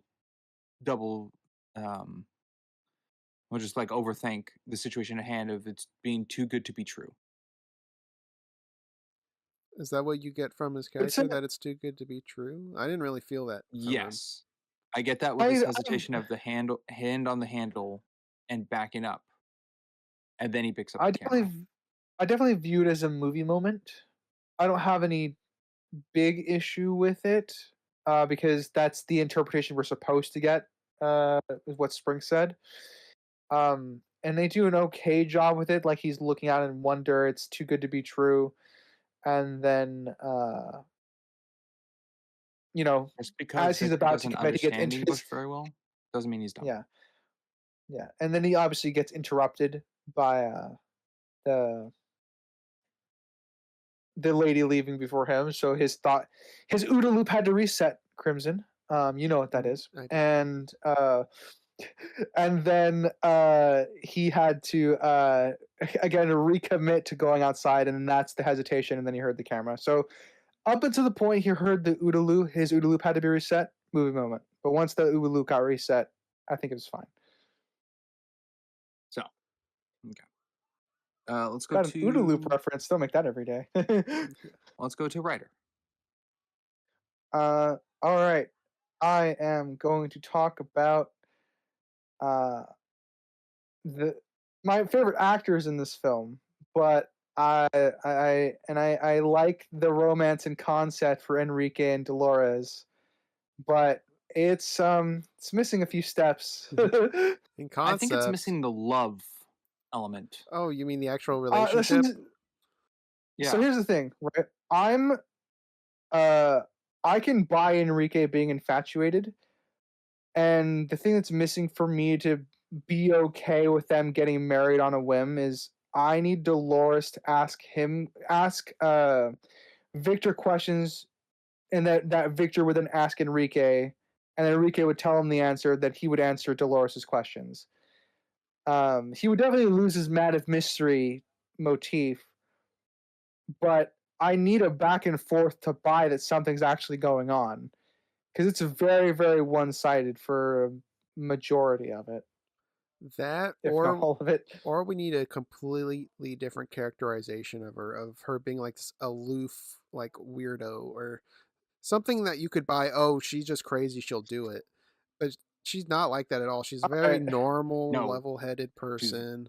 Yeah, Uh, the only thing we get, she doesn't go to movies, she goes to Trekkie conventions, which yeah, is something, but it's not really that's fleshing not. out a I've never met you. I'm backstory. gonna marry you type Yeah. characterizing. yeah, So they needed to build within a her. Yeah, that's 13-day window.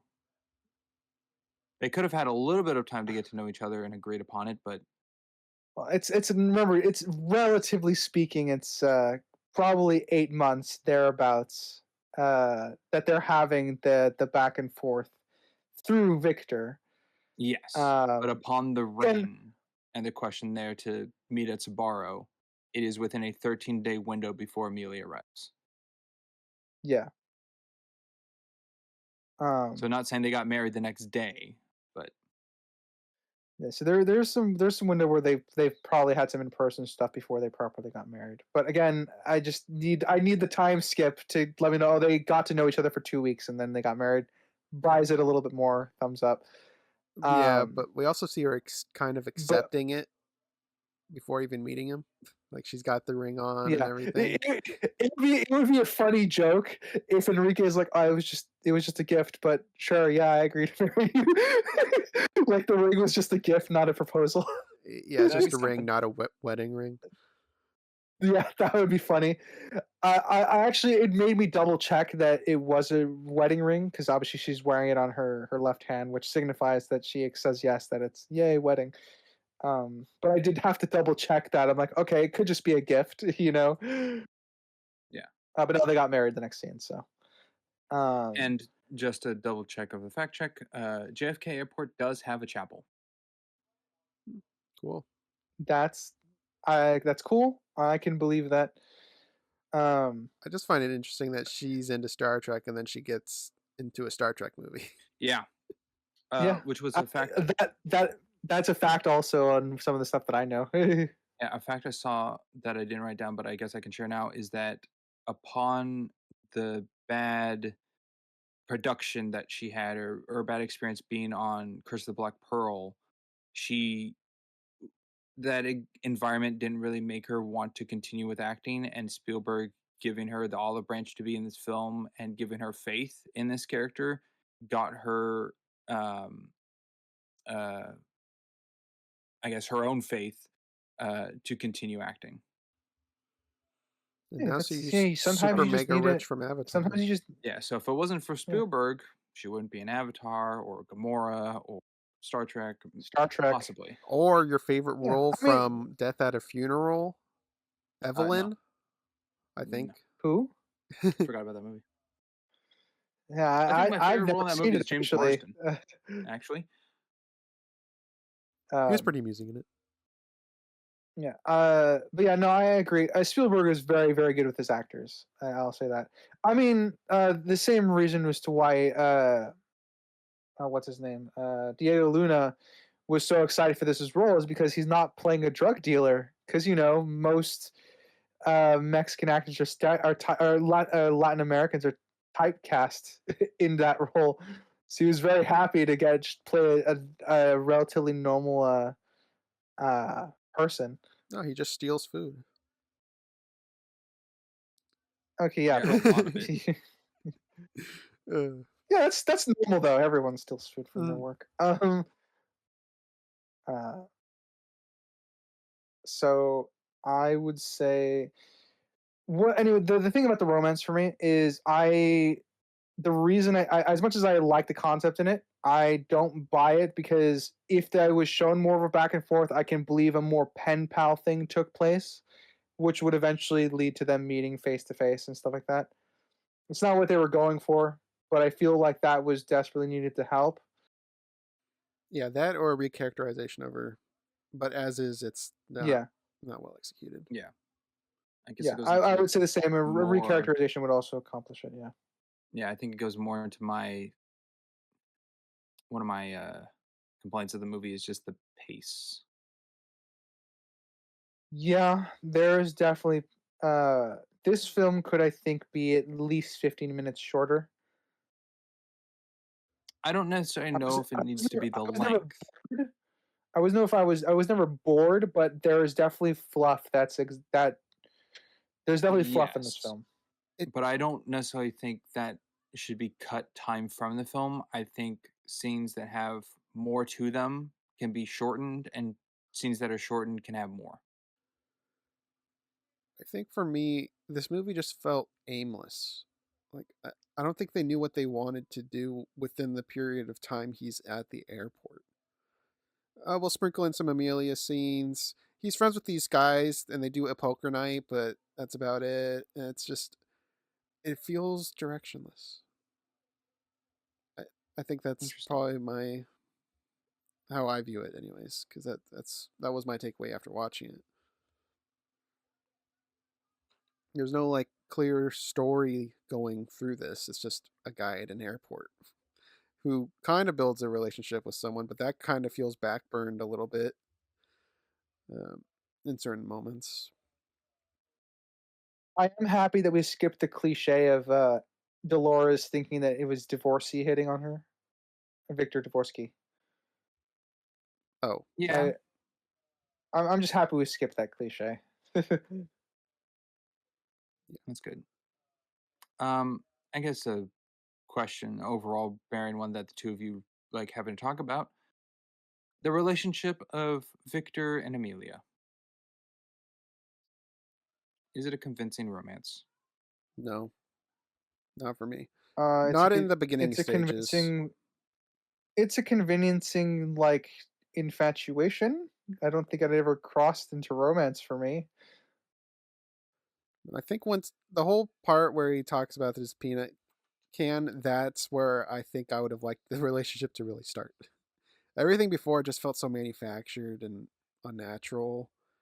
And we've talked about chemistry a lot this season, for some reason, but it's been a through line. And I just wasn't feeling it up to that point between them at all. You think it's because of the characters or the actors? A little bit of both, I think, for this. Do you think it would have been better if Catherine Zeta-Jones was cast, or Amelia was cast as Meg Ryan? Mm, maybe. I mean, because we've seen what that looks like, but I don't know if that kind of chemistry would fit with what this movie is. So I don't know. I'll say maybe I mean, I'll put it this way: in terms of on-screen chemistry, Enrique and Dolores have more on-screen chemistry, and we see them together like for 5 seconds. twice in the film. I wouldn't go that far, but Yeah, I'm not sure about that. The peanut scene really that's what pulled made it. it feel real to me. Before Yeah. that, it was Yeah, all that's what sound artificial. Yeah, yeah, that I'm in agreement. That's what made the build up to the supposed romance feel real.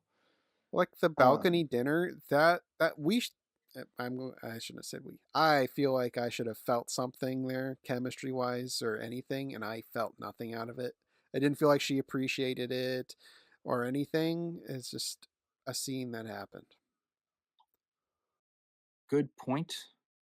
I think Gunter's little circus he's doing as entertainment takes the emotion of that romantical weight out of it. It's What more I feel in distracting that to the scene, audience. Yeah, it is, which gives a different tone overall between Victor and Amelia. Where I feel the emotional weight of connection is when they both throw their pagers off the balcony.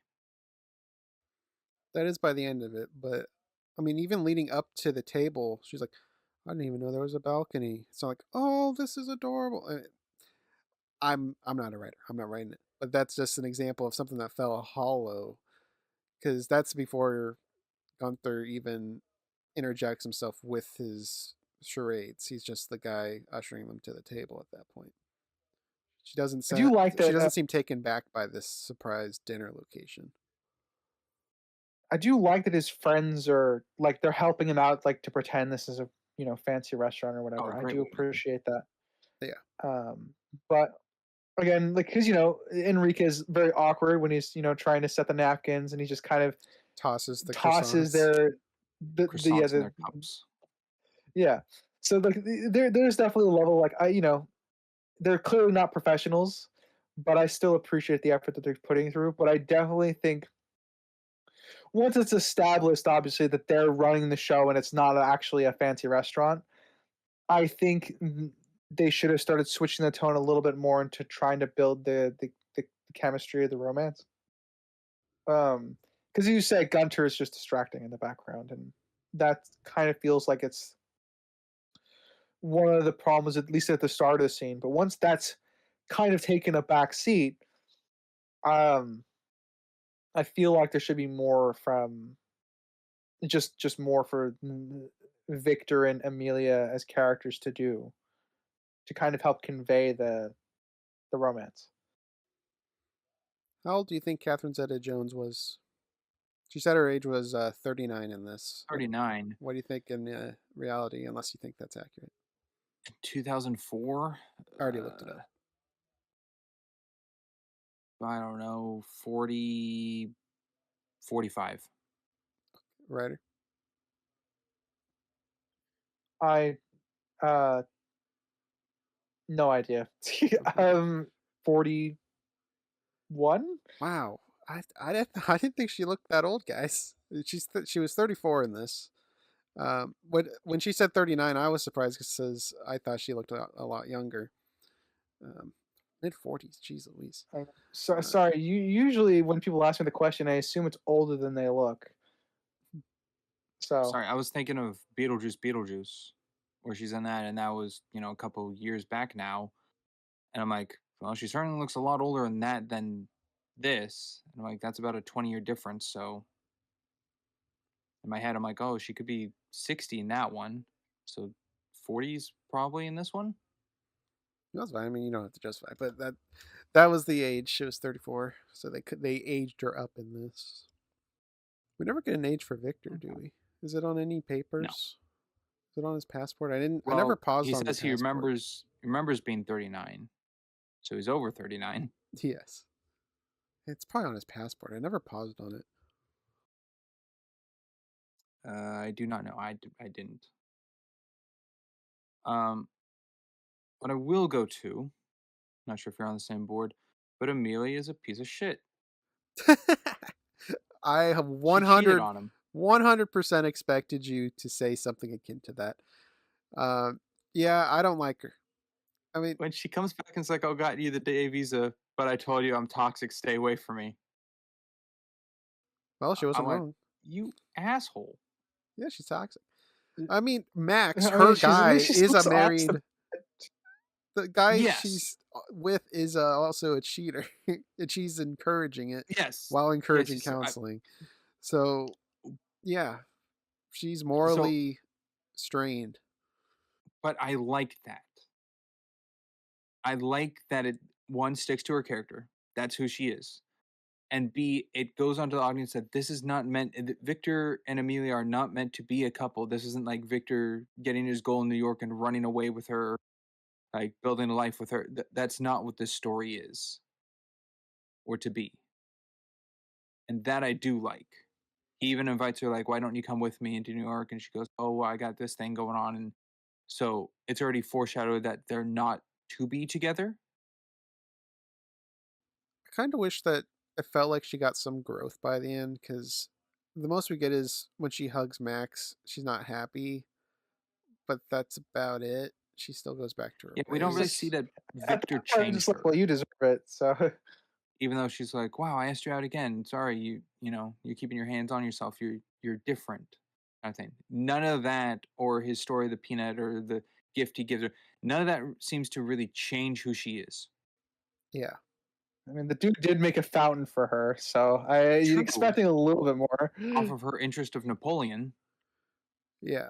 So I feel like with the amount of effort and the time between their interactions where he's waiting for her, I feel like that would change her a little bit. Not to where I'm fine with her having an ending where they're not together. I think that's actually good. This is assuming she isn't having multiple affairs while she's off doing her job in other That's countries. true. Every other location she goes to is a different man. Yeah. I don't know. It feels a little absent. Feels like there should have She been should. something out of it. So, well-written character, subjectively don't like her. That's kind of I knew exactly that was a writer's approach. I mean, that. What else is there to say? I think she's a piece of shit too. I don't have any like inconsistencies with her character as it stands.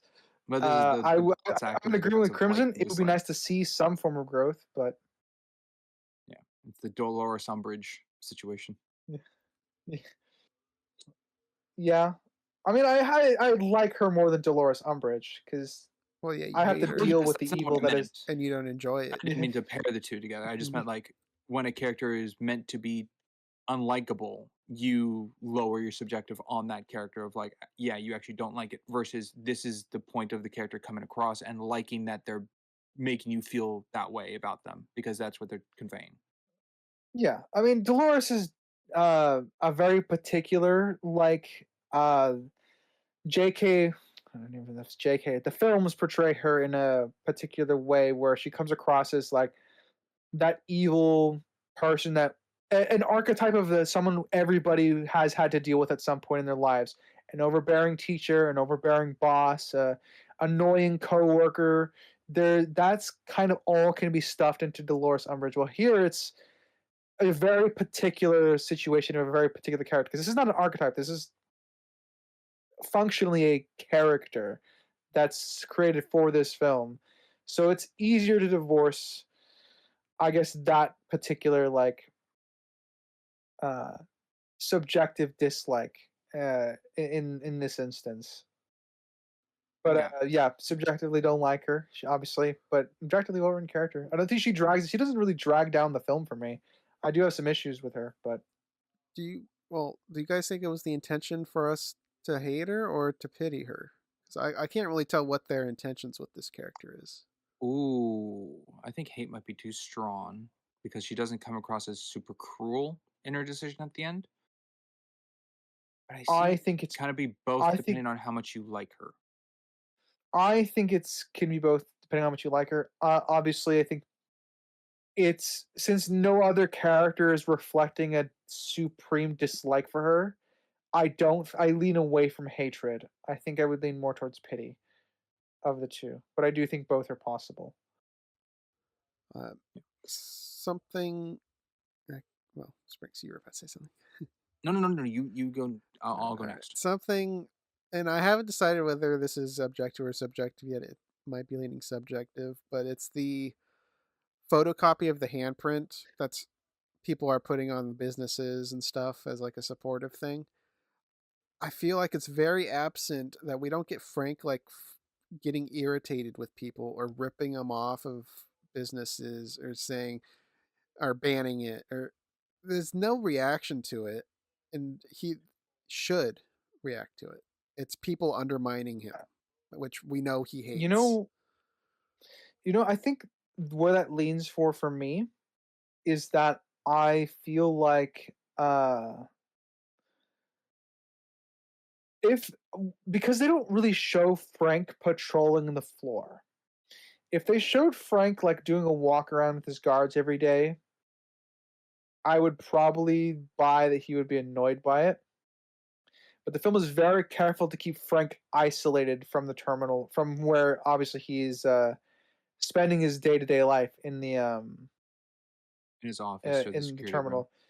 Yeah, he's always spending his office in his office or the security room, so he's never out here interacting with the people. To put it Unless in a inspection very day. very yeah outside of inspection day. So I feel like I'm okay with it because I don't actually think Frank would notice that as a detail. I don't know. It's kind of his airport, and he seems to have eyes and ears everywhere. I mean, he'd see them being put up on security cameras or them just up. Period. And he probably would hear people talking about it because everyone's talking about it. It just seems like something that The would come across his table. the yeah. Like I said, I I think don't it really could have have, much to. but they're not up for the entirety of the movie at that point. I So they I chunk don't think them there's down. much. Yeah, I don't have much in the way to say about that. That's my best defense for it. Is it Frank doesn't really come down to interact with people, or he doesn't really patrol his floor himself outside of inspection day, he's always just in the security camera office, or he's just in his office. So most of them hang it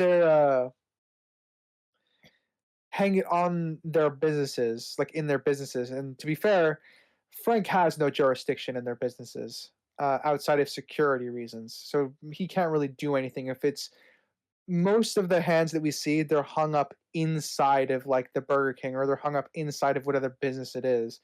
Frank has no jurisdiction there because that's technically company property as long as they're paying a rent. So it would be something if they show the reaction like he's annoyed by it, but we see that he can't really do anything about it. But I think I'm gonna land with character Nick for me, objectively. I think it's something it would come to his attention either by him seeing it or hearing about it. Thurman could tell him about it. A scene of him acknowledging its existence and being frustrated with it would feel right to me. So I have it as a Nick. with all that, I think I'm moved to nitpick. I feel like it would be acknowledged, or I need to be given a reason as to why he wouldn't acknowledge it. Because if they establish right that he doesn't patrol, like he does it, that's not his thing that he does, that would lean more into him not noticing, or a reason why it's not on the cameras is because they're all hung up in their businesses, something like that. I would need a reason as to why he wouldn't notice, and I can infer some, but I don't think any of them are strong enough inferences because it's a very small thing that I think would annoy Frank ultimately. Or like him in the control room with one of the copies on his desk that he found lying around, and he's like, I don't get why people are supporting him so much. He's breaking the rules, or he's a freeloader, whatever you'd think Frank would say to it. Something even small like that. I do not have it on my damage ladder at all. I would probably have it as a nitpick if they were up for the continuation of the rest of the movie from when they're introduced. Oh, they are. You can still see them in some point in some of the businesses. Oh, when Dolores goes to meet Enrique at Sabaro, they are not up. I don't think they're in every business at that point, but I know they're in some of them, and I want to scam through. Yeah. So I took that scene as, okay, they have been taken down. Otherwise, I don't know why the people, especially at the end when everyone comes together and leaves positions to congratulate Victor on finally leaving, why they would stop celebrating him and take it down themselves. So I see that as something either Frank did or security has asked to do to take him down. So I saw that as definitely a show not tell situation where a scene of Frank relaying that information out to be done wasn't set. So Well, Springs, you were going to anywho, pitch there's something? Yeah. yes, it happens twice. At least I caught it twice, and I think it's just for like a movie moment situation or just like an in your face kind of thing. But in the security room, there's a part. The first instance is when they're looking for Frank. No, when Frank is looking for Victor. Sorry, on the camera after like he hides under the camera, and it's just the one monitor showing that camera feed. Every other camera feed is showing like the airport. Then when Victor is looking into the camera, like a close up of his face is on every monitor. Every monitor in the security room is on that one. Don't know why. It also happens at 100% the movie end. moment. Yeah, also happens at the end when Frank is sitting there looking for Victor of leaving in the security, and the guy puts the coat on Victor, like allowing him to leave, like careful, it's snowing, and then all the monitors are that one camera. Yep, I agree. That happens a couple times. That seems like a breach in security, actually, because then you're losing eyes on these other locations. Yeah, to add to that, remember the "I'll wait" scene where he's saying "I'll wait" into the camera when it's silent because they're not getting any noise? That happens again there. All the cameras are him saying "I'll Yes, wait." that was my the first first one, yeah. example. Yeah. So movie moment, which in universe isn't good because it's a security problem. Yeah. I found a continuity error, which was at an hour, 24 minutes, and 35 seconds at the You know, and I balcony. got a couple myself, but hour. Said hour 24. Hour, 24, 35 Okay. seconds. I was on the balcony with the laundry guy lighting the candles. During the second candle, you see him stick out his right hand and light it. And then it cuts to the other side of him where now he has it placed on his left arm, kind of like he did on the first candle. So it's a continuity error with the way it's going. Gotcha. It's not a time jump or anything. No, I believe you. I got a couple continuity errors myself with hand placements. One of them is 4603 when Frank is talking. I think it's when they're in the little closed cubicle room and they bring Victor a sandwich and he goes, "No, I'm good." In the midst of a conversation between two cuts, Frank's hands are off the table and then raised to his sides. And then at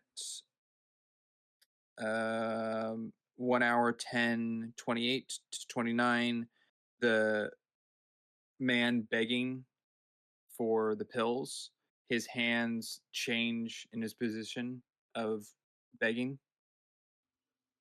Yeah. So a couple Great instances catches. like that. Yeah, I don't have anything specific, but I didn't write down any specific timestamps, but I do remember I remember seeing some of those as well. All right, let's go to writer. Sure. I guess because I was looking for I'll at a hour 53 minutes and 39 seconds, you can see people holding up the handprint posters for Frank to kind of look at or sign possibly on his way out of the door. Oh, so they kept him as mementos. Hmm. Uh, those are the ones I found. I was still scanning for them being in shops or hung up that way, but they're definitely still floating around. All right, now for an actual point. I'll jump to a little bit of a I guess Diego Luna's acting when he's first getting information from Dolores and Frank. I keep saying Frank instead of Victor. Victor is eating. It's definitely a small thing, but Enrique jumping for joy and realizing that Dolores is a Trekkie.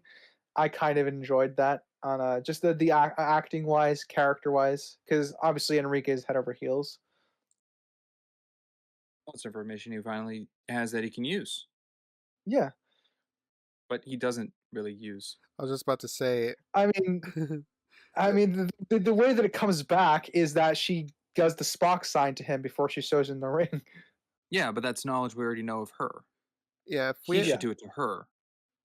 if we had a shot of Victor going up to her and she got like a pin, like a Star Trek pin on after it was delivered, and it could be implied that he gave it to her as a gift or something. It could be a background thing, but as is, yeah, he doesn't use the information. No, Enrique's getting all this stuff and not really doing anything with it. Yeah, it's not like he themed his dinner with her or something, where he's got like a Star Trek cake or something. I don't know. It's just fluff. Yeah, there are wedding tires and Star Trek related, or Yeah. actually, I'll have that as a nitpick. That information goes nowhere. Other It's than supposed to. building that he It's implied, cares. it's implied that he's a fan. It's implied that they're both fans. That's pretty much the only thing that information conveys. Does it imply that he's a And fan? well, yeah, he's excited to hear that she's a Trekkie. Yeah, that's just information he now knows. Excited that he has something to work with. He doesn't start conveying Star Trek stuff. Yeah, but I can infer that he's a fan. That doesn't really affect the outcome of the film all that much. your nitpick still stands when I say it blankly, Springs, because that's not much of a foundation to build a romance on. Okay, I And just see all the I would information prefer in it to go relation to somewhere. Enrique isn't going anywhere. Yeah, like I said, the only thing, the Trekkie thing is the only thing that comes back, and it's not really, it doesn't really come back in a big way, and it's really weird for Spielberg to kind of build out the romance and have that be what comes back rather than anything else that's told to him. You know, uh, but it's so I would say it does come back. It's just not doesn't change the romance at all. It was going to always play out the same way. It's one of the weaker aspects about it, and even though I do think the actors do a good job with what they're given. Does any of it break any licensing? Like was it Victor explains a character from Star Trek that she goes as, but in his accent isn't the word for word of the name of the character. They refer to it as Trekkie and not Star Trek. She does the symbol with her hand, but doesn't say live long and prosper. I'm like, does any of that break a licensing of Star Trek? Let's see. This is 2004. Paramount bought the rights to make Star Trek movies around, I want to say, 2007. Uh, so yeah, my thing is yes, plausibly. That's probably why they're pretty vague with it. Okay. And I'm trying Trekkie to And is the get my Trekkie, head term. around that. Trekkie is a very common saying. That's how that's how the fandom refers to itself. Yes, of course. That if you're in the know, you know. But that's also not like that's a fan name. That's not an actual established name. Yeah, it's not a not a in universe Yeah. species or anything like that. Yeah. Just trying to think, is this just a way to go about that without having to get licensing rights? It's definitely possible. I don't know though. So my stance on that is possible. I don't know. Okay. Actually, thinking about it more, I'm bumping it up to a Nick.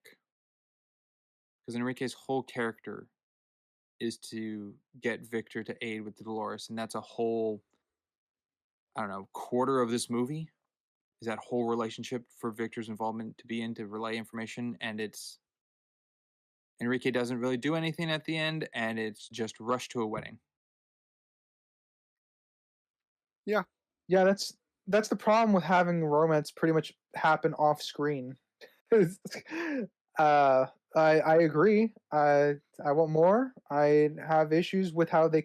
Again, everything was good. I like the concept of this a lot, so it gets subjective points for me, but I do have to knock the objective ones. Because if I were to pick the most superfluous plot line of the film, it'd probably be this romance. Yeah, because ultimately it doesn't affect much of anything other than his food source, pretty much. Yes. Yeah. I'm thinking about it. Not I removable agree. because Victor needs to eat, but I would say that That's the only thing meaningful. Gunter's out of it. story is more cemented in this movie than that. Yes, because yeah, it well, it's because pushes Gunter's towards his story is climax of him standing in front of the plane. That all comes hand in hand. Yeah.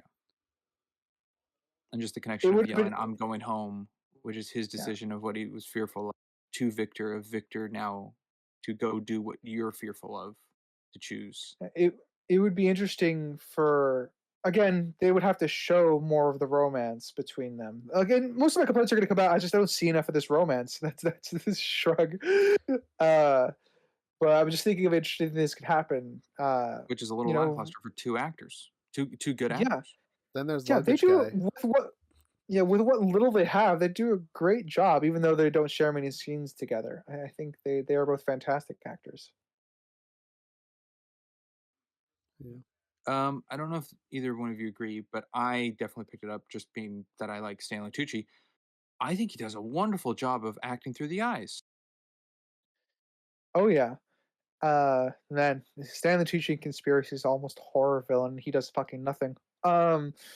And but yeah, amazing actor with the eyes. Could see why he's a solid in every role. He can do it. Yeah.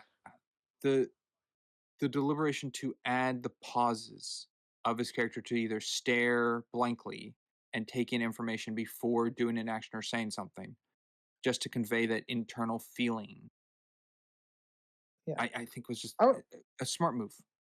yeah. There's one of the things I actually really liked about this movie is because obviously a lot of the characters come back as background characters. Like Zoe Saldana's or Dolores is in the scene with the goat in the goat scene. And there are shots that have her in the background reacting to what Victor's doing, and she does a great job conveying what her character is thinking and feeling in that scene, even when she's not the focus. In the same way that Stanley Tucci's doing the same when he's not the focus of the scene, because there are parts of that where he isn't the focus, and it's mostly the goat actor and Victor talking to each other, and we get again everything that's supposed to be Stanley Tucci's character within the context of that scene. So I'd say this is definitely a movie that thrives on like whenever the characters are in frame, they're giving it their A game, whether or not they're the focus of the scene. Yeah, they don't Yes. waste opportunities for building little details like that. Like there's a point where there's a sign that's going by saying terminal of the year for 3 years or something along the line like that. That's going on. I think the fact that Victor has been reading just the pamphlets for him to know about the goat animal loophole, and having uh, Frank pick up on that, like, you've been reading these, haven't you? I think that was pretty cool. I that might be actually one of my favorite parts of it, actually, because it felt very Oh, realized. that goes to a question then. Mhm. Was he telling the truth or was he lying? He About reading has it, to be telling or the truth. Yeah. Were the pills for the man's father or were they for a goat? it's definitely for Oh, their I father. absolutely think he's lying. It's for the father. Absolutely. Okay. I'm also in agreement. I don't Yeah. I know someone who would go to that level of insanity and desperation for a goat. What was the yeah. I like I language? said. It was Russian. Is that what they said that guy spoke? Uh, Yes.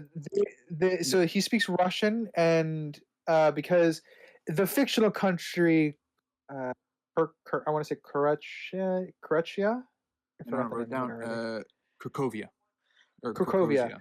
Cracovia is supposed to be a satellite state near Russia, which so they speak Bulgarian. Russian but slightly different dialects. So like they're very very similar language, but if you the idea is that like uh if you live in uh next to Russia, you probably speak a bit of Russian, that sort of thing.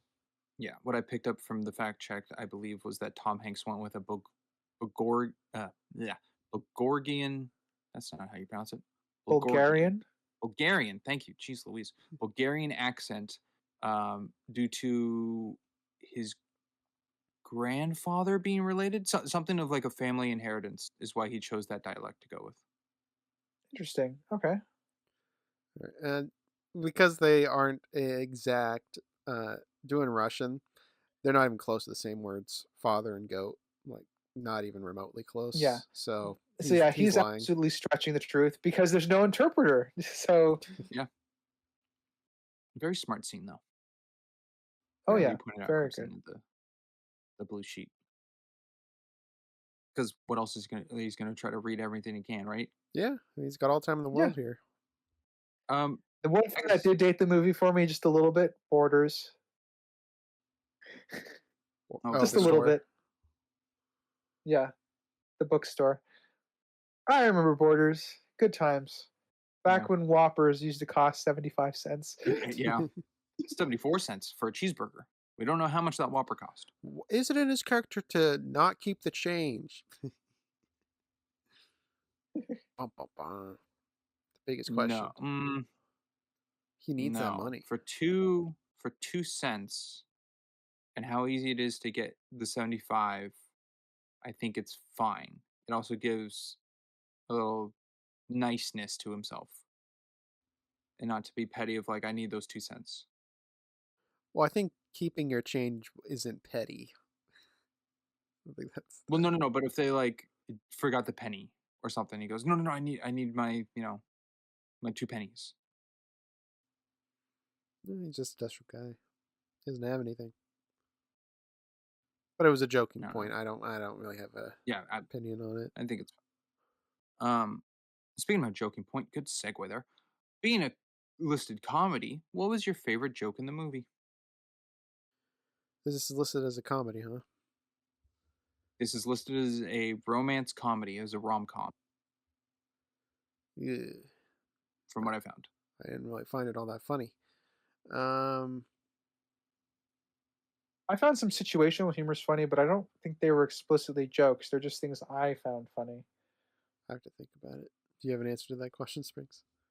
I do. My favorite joke, I think, in this is Victor not fully understanding a reference and asking if they have to share the panties.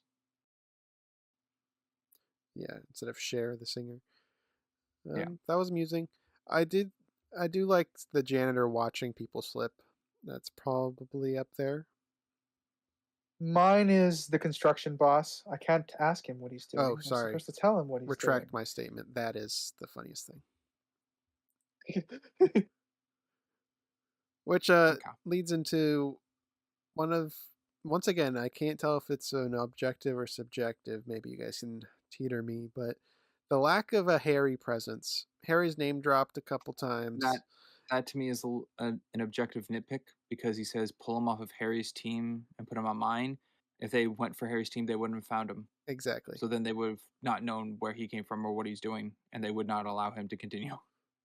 Yeah. No. Well, See, I mean, don't they're have still an- paying I him don't under actually. the table, though, so they They're already paying it know. on the table. I don't have an issue with that because construction workers pay immigrants all the time. Same way that farmers do. It's where a lot of their labor comes in. And might be why those communities are struggling a little bit. The I would say I do wish we kind of had. It would have. I feel like it would have played like a comedy scene, but it would have been funny if Harry's crew and I don't know his construction boss's name, but Victor's crew had a bit of a kind of a stare down once where they were both heading in for work on a shift. That would I might have gotten a kick out of that. I think It it'd would have be been very funny if it was just a small cameo role of Gary Sinise playing Harry going, I don't know that guy. That's it. who's Gary? Gary Sinise played Ken in Apollo 13, but more famously is Lieutenant Dan in Forrest Gump. Okay, yeah. I mean- Yeah, that would be funny. Gary Sinise comes in. I see. I wouldn't want to do a role like that because that would potentially introduce problems, and I feel like the We Gary know Harry Sinise's exists. we know Harry exists. I feel like what I would want Harry to do is wonder why, like, the other construction crew is doing so well, and then figure out that it's Victor and try to recruit him. I feel like that's the scene I would want. I think it would be a good post-credit scene of him and his crew arriving at gate 67, and it's completely renovated. He's like, "What the hell?" And then it cuts to black or something. I don't know. That'd be pretty funny. Yeah, I'd want to see that. That'd be pretty amusing. Crimson Nut. Actually, I don't know either one of your two level on it, but I would assume writers a little more. How do you feel about the incorporation of Napoleon into the romance build of Victor and Amelia? This was directed to me, you said? You said Both both of of you. us, but I just figured you- writer might be a little more into it because I remember at one point, I don't know if it was on the pod, but writer, you brought up watching the Joaquin Phoenix Napoleon movie and having your own problems with an that. aneurysm. Yeah. Yeah. Yeah, there's many good Napoleon movies. Joaquin Phoenix, Ridley Scott's Napoleon is a skippable one. Don't bother; it's absolutely boring. I don't know what the fuck the point of that movie was. Night at the But, Museum um, 2 Can't is a cover it must-watch, though. someday. Oh my god! No, the must watch is Waterloo. But You want to go first on that question, Crimson? Sure. So I think its implementation was fine and adequate. I would have preferred them to dive more into the oh gosh, what was her name? The one Napoleon was trying to swoon. Josephine. Josephine. Josephine. Yes, yes. Because they both gave two different answers to the question. Of him was 1,000 fountains, and then she said locket that said destiny in it. I don't really see the connections there because he didn't provide 1,000 fountains. He provided one fountain, and then she didn't provide a locket or destiny really, unless destiny is just getting him to New York, which I guess you could extrapolate to that. But it didn't seem fully connected to the events on screen. So I guess that would be my nick to it.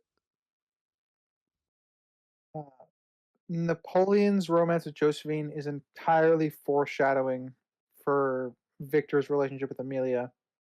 Um, in history, Josephine very famously constantly cheated on Napoleon with other officers. Um, Napoleon would write back many letters full of love, but rarely got letters in return. So it was very one sided sometimes. When they were together, it was passionate. There was stuff happening, but ultimately, they got their marriage annulled for the good of France because she was too scandalous and kept again cheating on him with other officers. So honestly, the Napoleon stuff I just took as pretty much plain foreshadowing for them. Very fitting.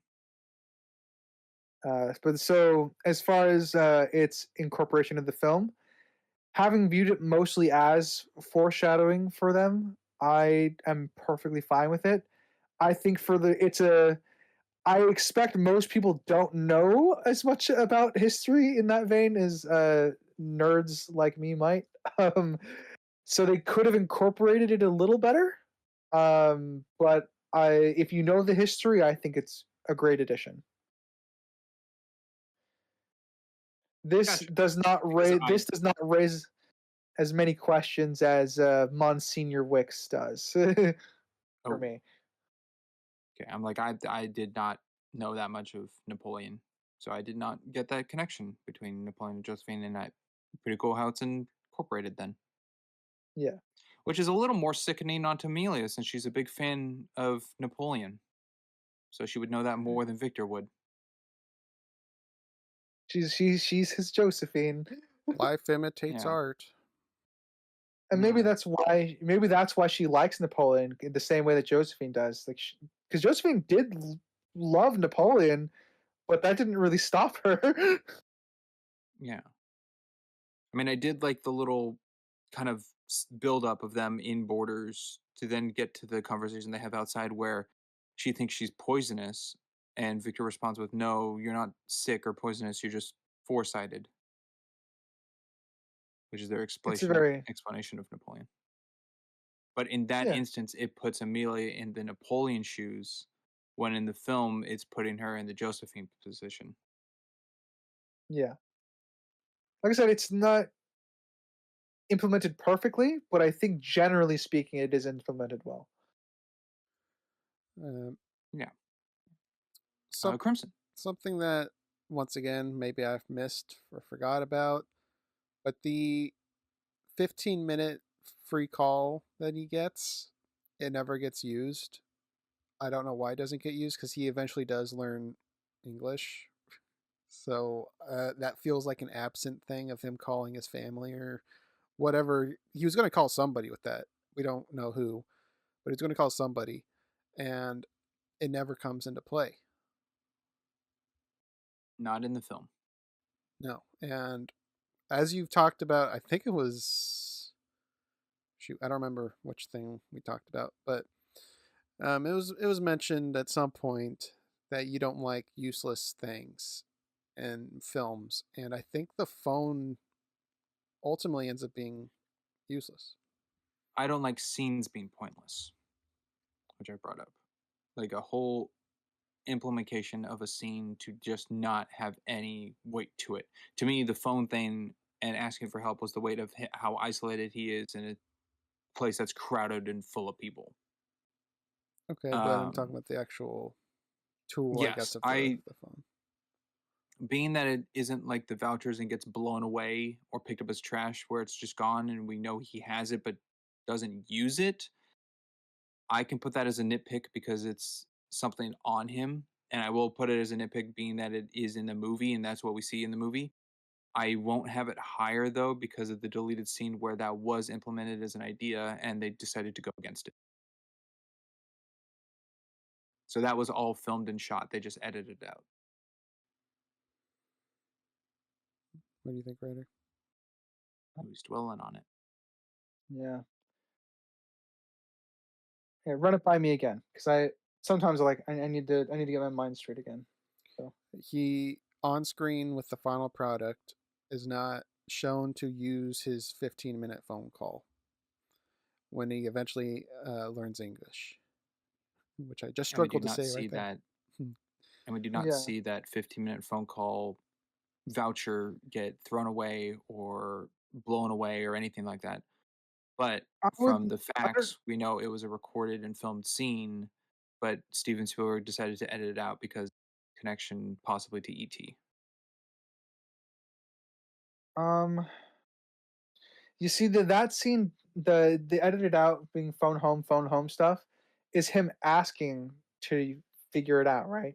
Whereas the problem that Crimson has is that he would eventually just learn how to use it. Let me pull up the fact again just in case. What it says from what I see, from what I got, it says in a deleted scene, Victor gets help using a phone card. So he does get help using phone. Okay. Well, but the line was the ultimate. Yeah. Unfortunately, in this case, that might not be the best justification for cutting because I guess it depends because it's not. Yeah, it would be a line change. I would like to see him use it at some point to know that his family or whatever, like he knows that they're alive. They know that he's alive because we know that he has family. It is brought up, and he's just stuck here for 9 months. I feel like they would be concerned. And even when the 15-minute call thing is used up, even to see him use quarters that he got from the shop, it could have been one of those things he puts in after he stuffs himself with food to call his family. Satisfy your need to eat, and then you need to call your family to make sure they're okay. That sort of thing. I feel like there's plenty of places where they could have put in, if not the 15-minute recording, they could put in him writing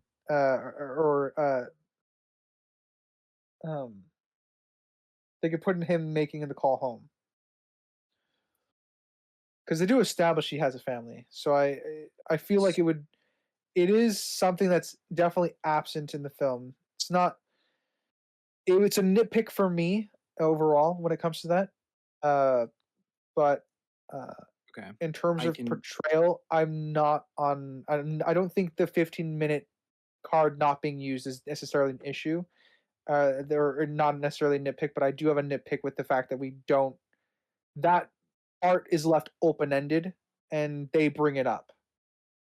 Or when he gets better understanding of English, he doesn't ask for better help. Yeah. So I will add a little more, which could raise your damage ladder here. I'm thinking in my head if they did implement it to not have the perspective change to Cracovia, or not Cracovia, Cracovia. Geez, sorry. To take the perspective out of the terminal somewhere else, is if he calls and it doesn't ring or it just keeps ringing, and the TV behind him is showing the news, and then he drops the phone to chase after the televisions to find the news. So, but that would play off to the audience that his family's not picking up because of the situation, which would be, are they okay? And that would build as a starting block to Victor and his family of like, are they okay? Will he try again? Will he get a hold of them? be on his mind when the whole reason for Victor being in New York is to fulfill his father's dying wish, which means family is very important to him as a character. And if they implemented more of the family at the get-go, then it would be a stronger cause why he isn't doing that versus without having that phone call to his family and just being lost is the focus on him trying to get survivability in the terminal until he's able to then explain about his father. Which then it also goes into the piece we don't know who of his family is still surviving. Is it just his mom? Does he have siblings? We don't know that, but we know he has family, or at least we think he does because he wants to call back and use the phone. Versus that his father was his only living family left, died, and this is the last thing he wants to do. Yeah. Yeah. Probably at a Nick. Okay, I see it weighing where if it was included, it would definitely have to change more implementation of the family onto Victor's character throughout the film. Without it being present, I see why the buildup and mystery of the peanut can is for his father. More so of what they did in the final product. Yeah. And like I said, if they chose to incorporate it, Crimson, they would need to incorporate more because that's going to be a more important plot thread for the film. I do have, so it is still it's still at a nitpick for me. That it's they establish it, but they do nothing with it, so other than establish it. And I think that's better than establishing more with it and then just giving the rest of the film as is. Because if they did that, then I would have a much bigger issue with the fact that we never went back to his family. Yeah. Could have been worse, but there are ways to tweak it to make it smoother. I don't know where I have this lined up because it doesn't break anything, and I think it's just for a comedy sake that I didn't necessarily find funny, but I can see it as being. Is that the script in this movie has bits of bickering that are repeated. I think it happens 4 times maybe, where it's the yes, no, back and forth. If that makes sense. Like the it is, it isn't, it is, it isn't. I think it happens in the medicine scene. It happens with the yes, no with Dolores. It just like the opposite back and forth conversation piece happens multiple times amongst multiple characters in this movie. Agree. So I kind of see it as a running gag, which is why I lean it on the comedy side, but it didn't hit for me. Yeah, I mean, it didn't hit for because me. it's not set to one character. No, but I don't view it as running gag either. It's just reusing that joke. What's the difference between a running gag and reusing a joke? Running gags usually are tied to the previous use of it. But here, it's the same kind of joke. It's just not referential. Like you said, not the same person using it.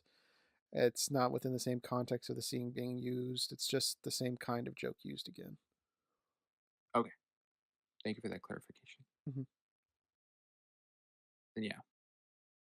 I don't know. As I think you Crimson, you were like you didn't really see this movie as a comedy, and I think this is one of those elements that just feels a little off, or like a portrayal of comedy in the movie that just maybe wasn't warranted. Yeah, I would have called this a romantic drama. That's all. I wouldn't have put comedy in the genre for this. It has comedic I wouldn't even. moments, but it's not a comedy. Yeah. Yeah, and rom-com doesn't feel like the right genre to get this. No. But it's definitely a drama, and there is a good amount of romance. So that's what I would classify it as. Yeah. It's a very untraditional. I definitely feel like drama should be in there. Maybe it's just where I found it. I didn't see drama listed, but it's very untraditional rom-com where it's not between the two characters with the romance with one another. The comedy is its own group of people going off, and the romance is with the other people. And most of the comedy is tied to the trio. Not even really. Yeah. Um, I'm like, You what's must funny make with an Amelia? appointment. exactly. Well, the funny thing with Amelia is that she keeps falling. That's the quote unquote That funny part. I guess so. The Pratt falls of everyone, but okay. I guess onto you, writer. With that pitch, how do you feel about rewritten, reused jokes? Um, And I treat them the same way I do thoughtful echoes typically. So the bickering is not really a thoughtful echo because thoughtful echoes have build up and more meaning as they come back. Bickering uh comes closer to reused jokes, I think, in the sense of I don't have I never saw this as a comedy either, so I don't really have an issue with the fact that they're used. Because people bicker all the time in opposites. It's just the film is trying to keep itself lighthearted. yes, but I see it as that it's not the same people over and over, so it's not like a characteristic of one person to do such a thing, and that it's kind of not everyone in the movie, but different people in the movie. That it's more Different people in the movie do it. manufactured in the work, like in this writer, not you specifically, but the writer of the movie, screenplay Yeah, writer, yeah, to put it in as a comedy element, which feels a little unnatural. And like yeah. If the same joke was made between the same two characters that constantly bantered with each other, you would probably buy it more. Is what you're I saying? think so. I think the last instance, whatever it is in the movie, could be a tongue in cheek situation where it's like someone goes, "No, it isn't," and they go, "Yes, it is," and they like look at each other, which is the joke that they've been opposites the whole movie. Kind of, they could play it off like that. yeah, and I guess an example of a reoccurring like nagging joke would, I think, Marion and Indy from Indiana Jones.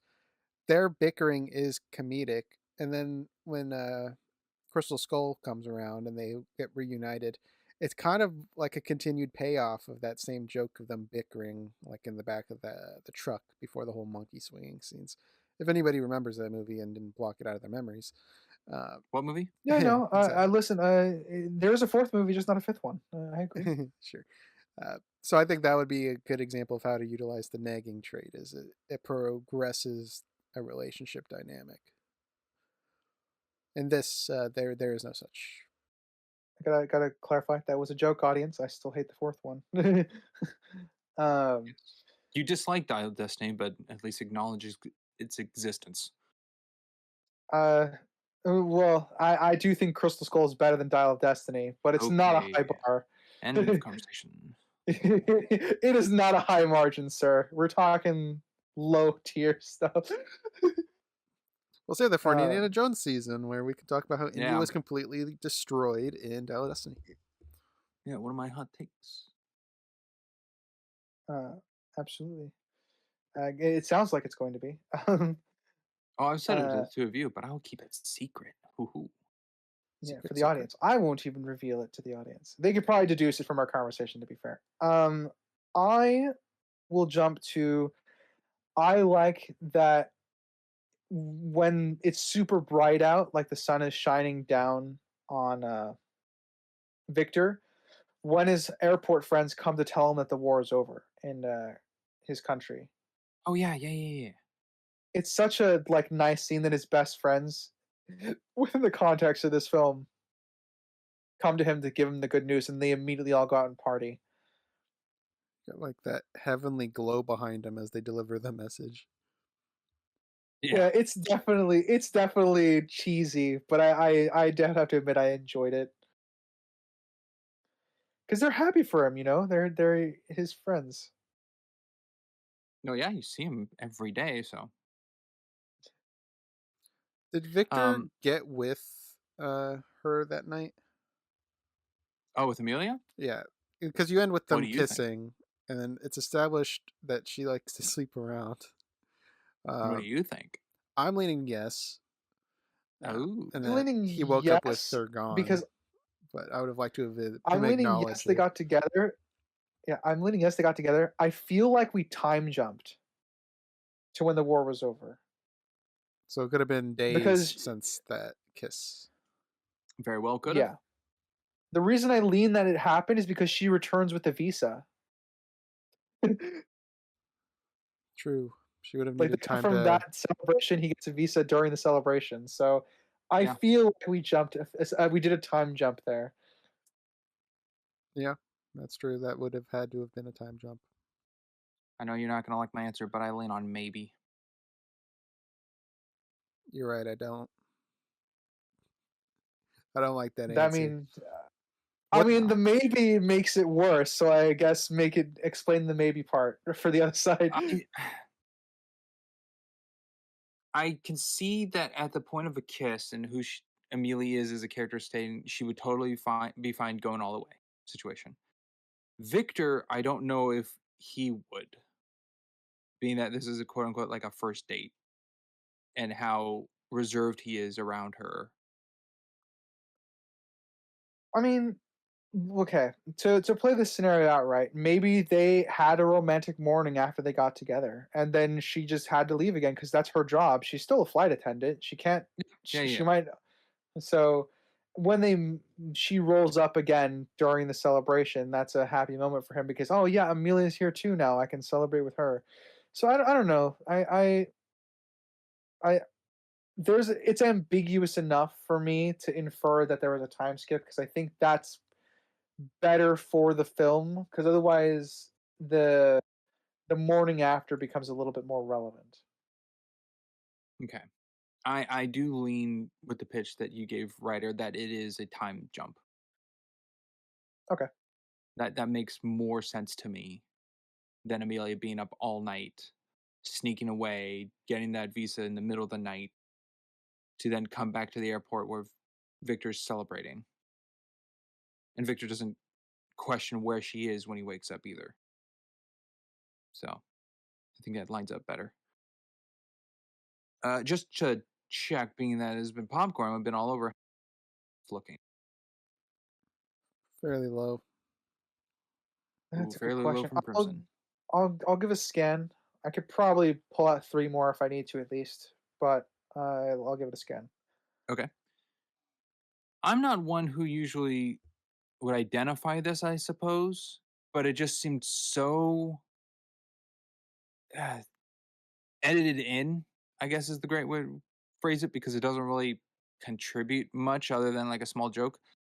But the scene of Victor in the bathroom shaving with the other guy shaving, and he asks him, "Do you ever feel like You you're ever just feel living in good an at an airport?" airport? That feels like such a deleted scene. Um, I can see what you mean by that, but I also do see it having a place in here. I see it having a place earlier in the movie. I can agree with that. I could see it earlier. With the scene prior and the scene after, this feels like just a tonal transitional piece of a scene, which I think maybe one thing I would have really liked in this movie is better transitions, because it has like zip. But that just like standalone place just feels so deleted scene to me. I I think I think it is there for a tonal reason. It's definitely something that can be cut and or placed earlier in the film. Either case, I do like it. Um, because the guy who's saying that could easily be a pilot who's shaving because he's busy with his job, or someone else who's just passing through. So it could be someone frequently that. I mean, how I would set that scene up, right? Maybe it's somebody that Victor comes in and sees, like, every so often, like shaving, and they just happen to be there at the same time, and then he just happens to comment on a day like this. That would require, more in the film rather than just taking the scene out and moving it. Yes, Um, because the scene prior is in the office with Frank and doing like the no fish, so he doesn't accept the swordfish. And the scene following after is Victor going around looking at the suits to be able to get the courage to ask Amelia out. yeah. Okay. Crimson, since you said you have a few more. All right, I'll go with a small one, and that's when he was fixing up the wall. I don't. Did he just do that just to do something? The first wall, um, where the construction crew ogled at his work. Uh, I I think so. okay, and then I Yeah, guess I'm not 100% sure why he started it either. That was a huge convenience thing for me. because that's what gave him the opportunity to get the job. So that does feel like it should be a bit more explained to the reason. Because up to this point, we didn't even know his occupation before this, and No. we still don't really know what his job was before. We had uh, Amelia infer that he was a contractor because he said he went to house or whatever. But that's all. So we don't know what his job was. So him picking up this and just building a wall does kind of come out of nowhere and does give the excuse of him getting a job for then Frank to get jealous of the pay, which I did find amusing for that because that is totally reality right there. Just comparing pay. Yeah, it's pretty funny. Um, so I didn't even view that as much of a thing, but now I kind of do what we were talking about there. I was leading up to my point. Um, I kind of have that as a nick. That's not really explained why he does it at all. He just does it. Um, but the thing I was leaning towards was the construction crew just standing behind him in utter silence while he's just working, and he never notices, and none of them speak up or talk to each other like, "Hey, what's he doing? Who's this guy? What's nothing?" He's just It's a movie working. moment, It and then is. yeah, Yes. I have it I'd as a say nitpick. I would have it as a nitpick for him not noticing the structure. It's a nick that he started it because it's what gets him the job. So I'm kind of with you there. It's need more justification as to why he just did it. Even if that's something, even if he was like getting bored or something, I think that would be a good enough justification. That's what I take away from it as a nitpick, is that all day he was looking for a place of work and he had nothing to do other than go around. And so he found something to do at the end. So he did it. Proof to himself that he is capable of doing things. My nitpick is that he chose to do that and stay up all night long working on that. And nothing we knew of he was capable to even do such skills of that fine of work, because even the construction workers comment on how well he did it. So that's like news to us of like, oh, we didn't know Victor was capable of that. So it is a shock to move the plot along. So I have that. That's why I have it in a nitpick. Fair pick. I'll go to one of my small things. It's at the very beginning. Um, we are introduced to obviously Frank watching the security cameras. Um, I like that he spots the false IDs for the potential false IDs just by looking at the Chinese tourists. It speaks to a lot of what he's like what he's good at. So it's a good way to introduce the character. Despite all the nicks that we've given him over the course of our coverage, I do like that opening scene with him observing the chaos at the airport. Yeah, Yeah. they did a good job establishing him there. Whether they do a good job keeping him consistent with himself, we've already debated. How do the two of you feel? Because I'm sure it would have changed the movie, that Benny was alive. I was kind of hoping he would be dead. I was hoping kind of for that. I thought that'd be a good like bittersweet because he did get to his objective of getting to the guy, but it could be like a gravestone or something, or a family member is like, oh yeah, he passed away last year or 5 months ago while he was at the. That would even be better if he passed away while he was stuck at the airport. Um, I I think it would have been sweet That'd if be good. the guy like pointed to like, oh yeah, he was here for many times and like was talking to uh Victor about Benny being there at their club of like what he did, and he points to like a mural, and the mural has Benny's signature on it, and Victor leaves the peanut can by the mural. Yeah, that would be a good thing as well. It's not bad that he's alive, but it would be more interesting if he was dead, and they could play with that in numerous ways. But since he was Yeah, alive, I wish they did play with it more because we don't really get anything other than, "Oh, you're a fan? Cool, I'll sign it Yeah, after." it feels It, feels stale. it really is because this yeah. is kind of the whole point of the movie. Really, this is what he came to This is what's America for, driving his character. Yeah. and it's just cool. You're a fan. I'll sign it afterwards. There's no like, oh my. Well, he did bring up his father was a fan, but if I this do like guy seeing him tear up while he's acknowledged listening. if this guy He doesn't. acknowledged like, oh, I remember your father sending me letters every month and I just Yeah, never we got don't see to it. him share the peanut can with him. No. That's what I would have wanted. I wanted an after hours, like Benny being like, "So, what did you want me to sign?" And Victor opening the can and showing him everything. And he gets tears because like half his friends are gone now. Or I mean, there's Yeah, so and much you Victor's can do. living through his father in Yeah. him of what his father wanted to achieve There's and so much giving the that they last could wish. do that they chose not to do. That Yeah. that it feels like wasted potential. It absolutely is wasted potential. This is like the bare minimum, hollowest thing they could have done.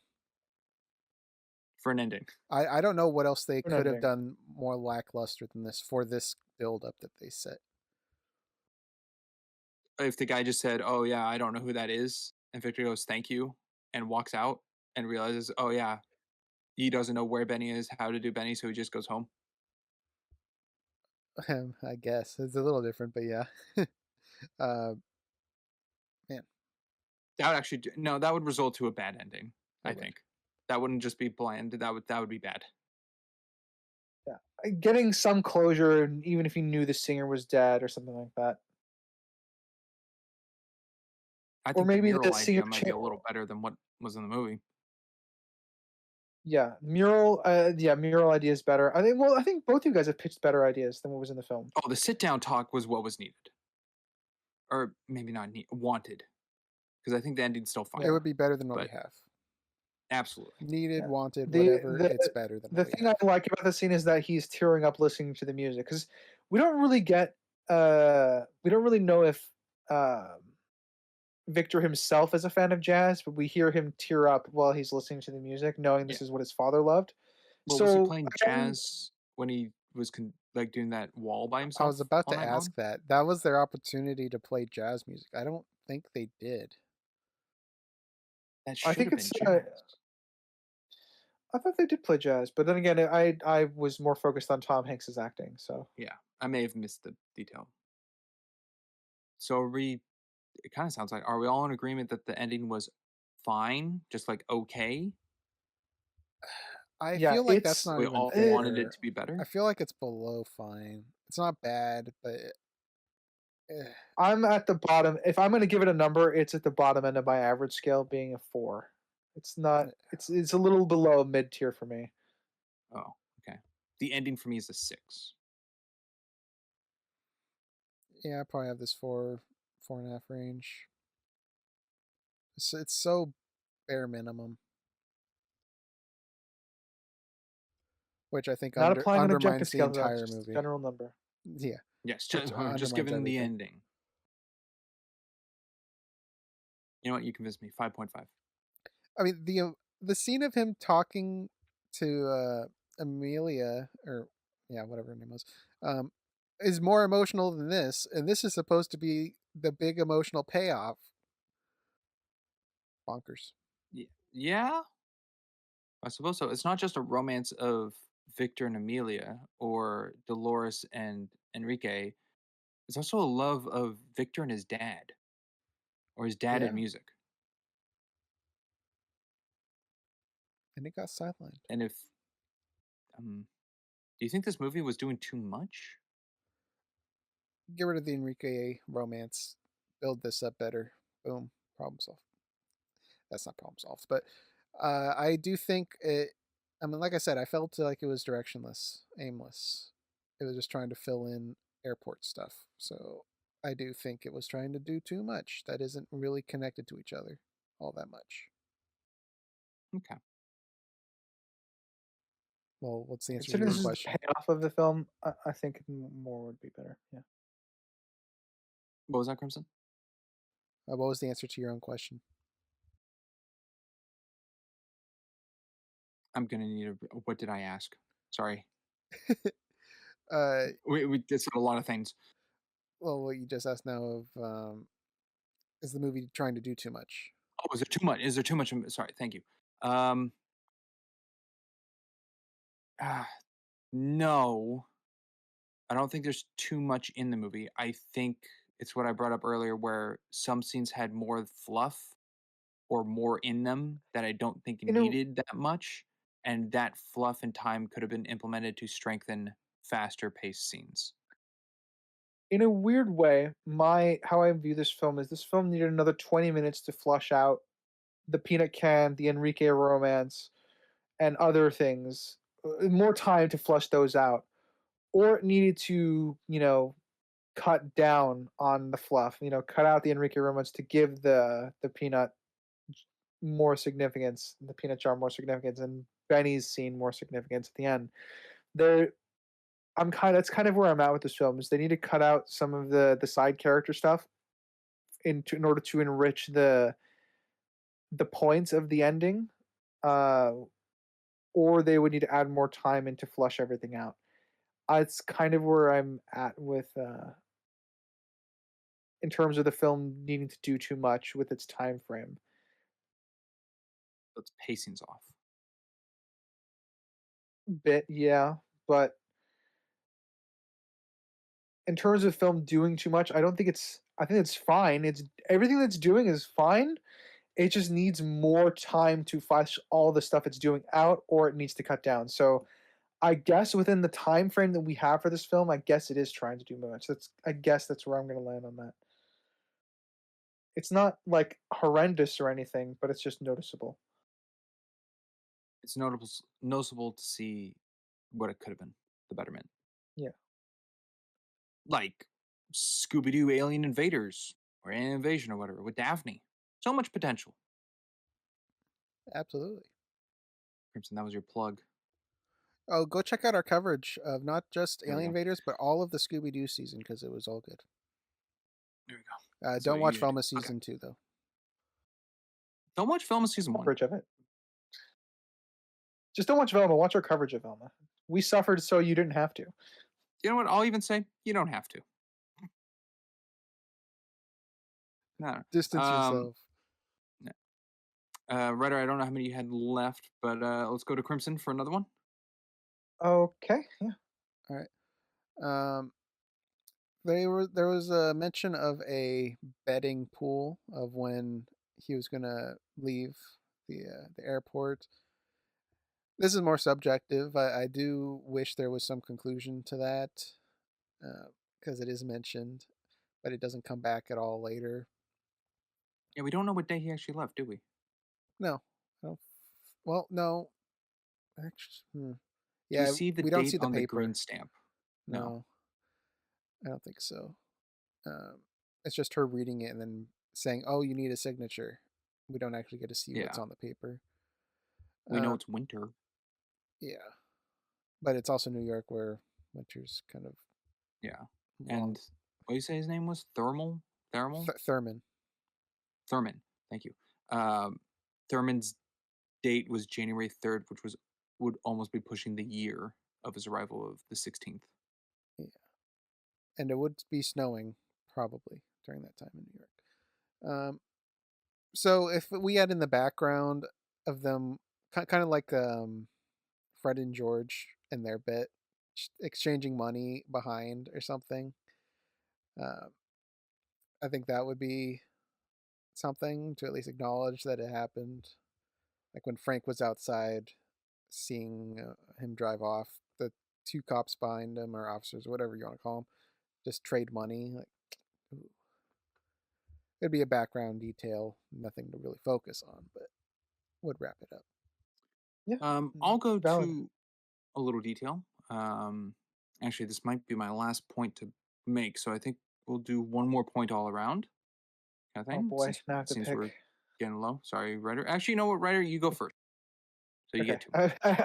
All right, cool. I'll do my my small one, and I'll do my bigger one at the end. My small one is one of the things that helps, we're picking on Frank a lot, like the character, but I'm going to pick on him a little bit more. In retrospect, a scene that feels superfluous is when the boss is reminding him, "Hey, this is a job is about helping people. You have to be kind." That feels like a scene that would be building Frank's character into being more lenient, but it really amounts to nothing. So why have the boss again in the film at all? Outside of the beginning, like I'm going away for a vacation. I kind of agree. That scene feels like it should have character impact, and it literally doesn't. I know that it's been 9 months, so the boss should be around, but at this point, it's that is a superfluous thing because the boss is kind of making his quote unquote exit. He's going on a sabbatical, is taking a vacation. He knows he's like retiring soon. So having that in there again amounts to nothing to what the end of the film. So it's in retrospect, it's just a scene that could be cut. It's just to add stress to Frank that um, he needs to be different. I guess I don't know. It should have had more. Yeah, it either needs to mean more, have more impact, or it needs to be cut. Yeah, I lean it needs to be mean more. It's in there for the sake of Frank, but It makes sense to have it, like yeah, but it but also falls under the because convenience that he's there when this instance occurred. That is also yeah, convenient. That happened during the This movie has a review lot of period. conveniences. Yeah. Okay. Yeah. I found another one of those hand signs as I'm scanning the film. One of them was hanging up by the sign near the escalators. Oh. Huh. When they're all So yeah, they going are just out. lying around even outside the store. Yeah, well, that it's implied that it's been there the whole time. Something I'll touch on and be my last point, which I found a little interesting. The score for this movie was done by John Williams, one of the best, arguably the best, music composers for film scores out there. And I found it very He's interesting for his iconic trumpets that he does in a lot of his scores to be replaced with a different horn, which I think was very fitting for the feel of the sense of foreignness to Victor and JFK. Unfortunately, I didn't look up what horn he is using. I know it's not a trumpet. Is is this music you've heard before? Because you've watched his documentary, you've listened to his music. Has this ever shown up on a playlist for you or anything? I've heard this song before, yes, Okay. but it's just not typically what would sound like John Williams. Other than I I take it upon John Williams that he really likes using horns in his orchestras and his pieces. But this horn coming through is not the traditional trumpet or French horn or something along those lines. Unfortunately, I don't know exactly what it is. I didn't, but it does sound to fit the foreignness. It does remind me a little bit in, I think, just maybe the notes of the song reminds me of the theme from Mouse Hunt, by Alan Silvestri, who did the music for that. But Yeah, I don't know if those are the same instruments in both pieces. I haven't seen Mouse Hunt. But I will say this music is more memorable than Apollo 13 when we had that whole debate of how I didn't remember anything and you said it was really good. So I do find this one more distinct. I find the main theme of this movie more distinct than the main theme of Apollo 13 and more memorable in this one. I agree with that. I think they are both good to what they're fitting. But you're right, the Apollo 13 score is not memorable. It's not catchy either. No. But yeah. So just a kudos to John Williams. And I know maybe this is more a recap thing, but I know I gave a bashing way back when we covered Turning Red on Michael Giacchino for the difference of what a score he made in that movie sounded like. Yeah. I'd like to revise my statement, if I may. Oh, that was brought up in like 2 recaps I think we've done, is the music Yeah, in that. You're changing that your tune on it? yes, it is very cool in a portfolio to see the difference in what someone can achieve and do, and versus being pigeonholed to the same over and over again. So why sudden change? Because you were die hard for it. Like die hard, die hard. Because I don't think I was experienced culturally in objectivity of films as much as I am now after years of doing this podcast. Okay. I That's think I've fair. certainly Standards grown still and develop learned. constantly. I guess for my last point, it would be the crowd that amasses at the end. All these people are leaving their place of work unattended. um, all of them, everybody. That's not great, and it is hyper exaggerated for the film. That's a movie moment. But then again, they are leaving a bunch of businesses unattended. It looks like every employee, at least from the businesses we've been established, like the places he applied for and stuff, they're all leaving. Here's a blue squishy for you from Sprint or whatever. I forgot what company it was. Yeah, um, but they're all just leaving. the Discovery Channel store. Yeah, Discover. So in universe, Absolutely a movie I'm moment, probably gonna but have it as a yeah. nitpick because it is just a movie moment. But they are leaving businesses unattended. Okay, I also have that as a movie moment nitpick, but not for the same reason you do. I am fine that everyone left their store because they all know Victor after all this time, and this is the last day, and he's not like, the coward is always just going on the plane. No, he's going out in New York, which has been talked about throughout everyone here. So it's a big hurrah for everyone to gather around and see this one instance where it's going to happen. That is fine with me. What I don't like is it's fully positive onto Victor, and we don't see the opposite of JFK International Airport being packed of people and the crowd of people being angry that they aren't being helped. Just all the people left in line at some of these stores, like, All the hey, people where are left you in going? line, all the people walking around. What's the crowd going on? What's happening here? Excuse me, I'm trying to make my flight. None of that. Is that some sort of famous person? Yeah. That is where my nitpick lies. That it feels like all those people either joined in or disappeared. I guess, but I could argue the entire movie doesn't have the crowd as anything. They're intentionally left out, even during like the isolation scene that you complimented earlier about during the phone. The crowd is just a crowd. There's no identity to the crowd at any point. Yeah, they're not making scenes on their own. The only thing is them slipping in the puddle. That's all the crowd really does in this. Yeah. Yeah, Which is they fine. seem to be. Don't need to make a Yeah, character out of anyone. yeah, they're a collective, which is okay. I can assume that Victor befriended all of them over the course of 9 months. Yeah. Uh-huh. Yeah. That's how that works. Oh, sorry, the workers, yes. I thought you meant the crowd of people who just go to the airport. No, I meant the No, workers. Yes. no way. All right, and Uh, Ryder with your last point. all right, my last point is a compliment that wraps in that does wrap around a Nick, I think. Um, there are only two times in the film where I think you deliberately see the outside of the airport. Um, which is obviously the first time when they're trying to convince him to go outside.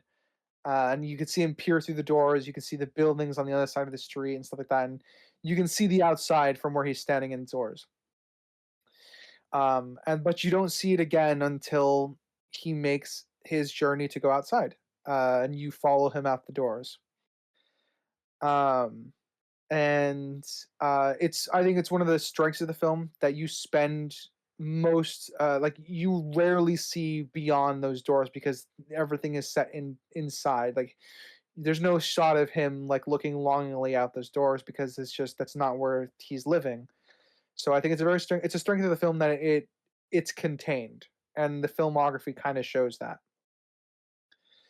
Um, my Nick is looking at the background to where he leaves in the first time where Frank is trying to convince him to walk out the door. Is different from the background of him actually walking out the door at the end of the film because uh, I don't know why, but it's just the completely different locations, even though it's supposed to be the same location in the airport. Yeah, I picked up on that as well. It's a, And I'd it's probably it's have a, that as it's a a nitpick and not a nick for myself. It is different. yeah. Yeah. I'm at a Nick just because it's very very important to the story, and they've already shown what it looks like in a previous shot. To have it change it now for what's supposed to be the climax, it kind of feels like we're getting it's just different and it's weird. But like I said, that's the nick that I have for it. I think everything else around those two really being the only shots we have outside of the airport or glimpsing outside the airport. All right, Ryder. Was there anything else to that you're saying? No, that was pretty much it. Just praising the shot, the deliberate choices, and criticizing the fact that it was a different background. Yeah. Okay. Sure. I'll put that as a nitpick. That should have been easily spotted. So, okay. With that, that is our last for the coverage. We're now going to summaries and ratings for The Terminal. Let us start with let's start with Ryder, being a first timer. Oh, alrighty. I'll start with my subjective. I like this film quite a bit. Um, I have a lot of good actors in it that I just like to watch them, do their craft and stuff like that. The art of it. Steven Spielberg's a great filmmaker, so I'm not really bored. A lot of we talked about the shots; they were dynamic, perhaps too much sometimes. Um, but overall, I enjoyed myself. I enjoyed the concepts of a lot of what's going on here. I think there's some good character stuff in here. I'm entertained by all the characters, despite some of the issues we talked about. I'm probably at a solid 7. Personally, I think the movie's been overhyped to me in terms of me enjoying it, but I still think it's a very solid movie. I'm not opposed to watching it again, so 7 is a good spot for it, I think. Objectively, oh boy, the plot has a lot of conveniences that strings us along. Um, I to name a few, no interpreter is the biggest one that just kind of overhangs. I think for a lot of the film up until it damages characters as well. That's the biggest one for me. Um, those other conveniences. And running into Emilia outside, promotion during the same day that he gets his 1-day visa. It goes around. Um, I think there is. Oh, I think the plot, um, alongside all those conveniences, is very, very. Um, it doesn't meander, but the pacing is very. It drags on just a little bit too much sometimes. Um, and it's not necessarily a bad thing, but it's the way it is. We talked about how there are things that could be favored in the plot more so than others to kind of help build out character payoffs or help build out or removing things to kind of make the film tighter. Because we had talked about Enrique and Dolores' romance. Again, I like the characters, but we need more of that to we need more of the plot to either flush that romance out to because I think the characters are fine in isolation, but we need more to buy the romance that's going on between them, and the film wants to push that as the subplot. So I do think it needs to focus a little bit more on that. Um, and as for the world building, a lot of it revolves around uh, the character that is Frank. I think the world predominantly is okay. We have a fictional country that gets wrapped up in a revolution and dissolves overnight. So Victor is not from anywhere, which is enough, I think, to create the scenario that pushes this whole film forward. Um, there are in terms of other things with regards to the world building is his powers. I don't know. Having seen the film, I'm not sure. He seems to be a rule follower, but the world building around those rules, I'm not sure about their consistency because he bends the rules at the end when he's, promoted. And there's elements that I feel like should come back earlier where um the like his boss taking issue with how he's behaving as, vice commissioner or whatever. And the element of the boss being another element of the thing that's can overrule Frank is in the world is not really toyed around with very much. Doesn't necessarily need to be, but it kind of again makes some things that happen between this for this character superfluous. Um, that goes to characters. I've already seen a piece in the romance that kind of hurls stuff into the characters. I think Enrique is fine as a character. Dolores, what I'm missing for her character is, I guess, what makes her say yes. She could be crazy. She could be, uh, and again, that goes into the pen pal thing and plot. They need more time, but it's not. I don't have enough to think it's out of character. I just have enough to say that there's not enough here. Um, I do think that does damage them a little bit. Um, I think Gunter's a good character. I think his decisions at his choice to essentially give up his life to make to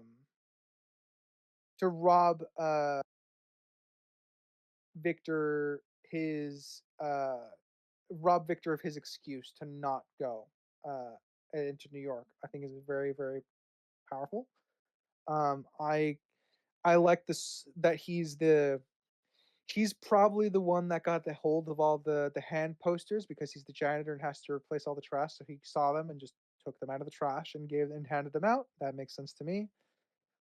I do like that he's also like the one that spreads all the rumors to his coworkers Enrique and I don't know the luggage guy. I'm sorry, he never really came up in the film. Um, but I do like that he plays a role with the two of them. He has fun with them. That's his group. Um, and I think him being the one to kind of spread out the news to all the other like low level workers that run businesses and shops is really nice, and I think it's very fitting for him. Um, Amelia, I subjectively don't really like her that much. I don't find her particularly annoying. I think she's a well written character. Definitely a horrible person. Don't get yourself involved with someone like this. Would be my romantic advice. Um, but she comes across as very conflicted. Uh, and this is someone who is encouraging the person she's cheating on with to go to like marriage counseling. So that should give you her character in a nutshell of how much of a mess she is as a person. She's still kind-hearted. She does give uh, him his day visa. Victor's his day visa. Still, they have some romantic scenes together. There's some chemistry lacking, but I think overall, she's a good character.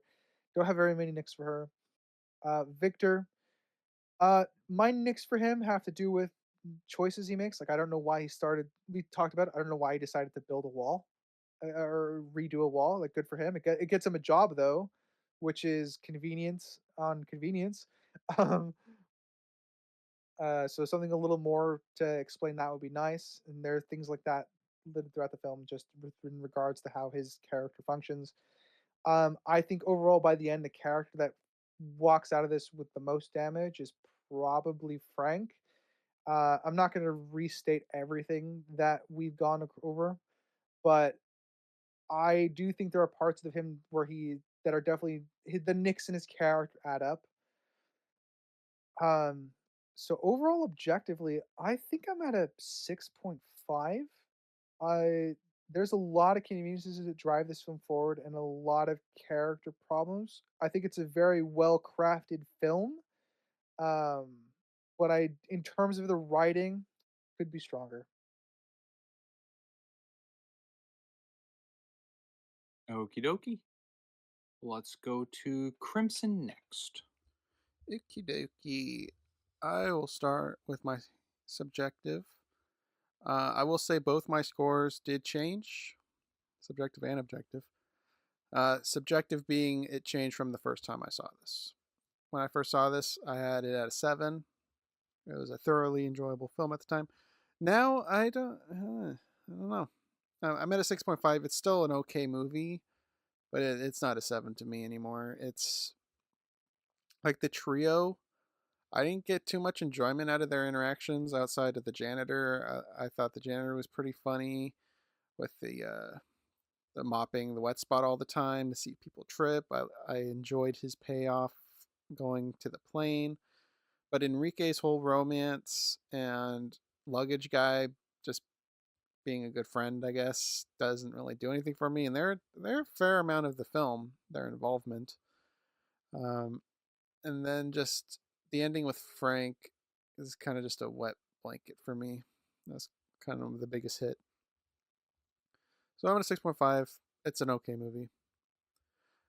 Objectively, it went down. I was at a 7.5 going into this. I'm now at a 7. The weakest part of this is, and I think the structure, pacing of the film.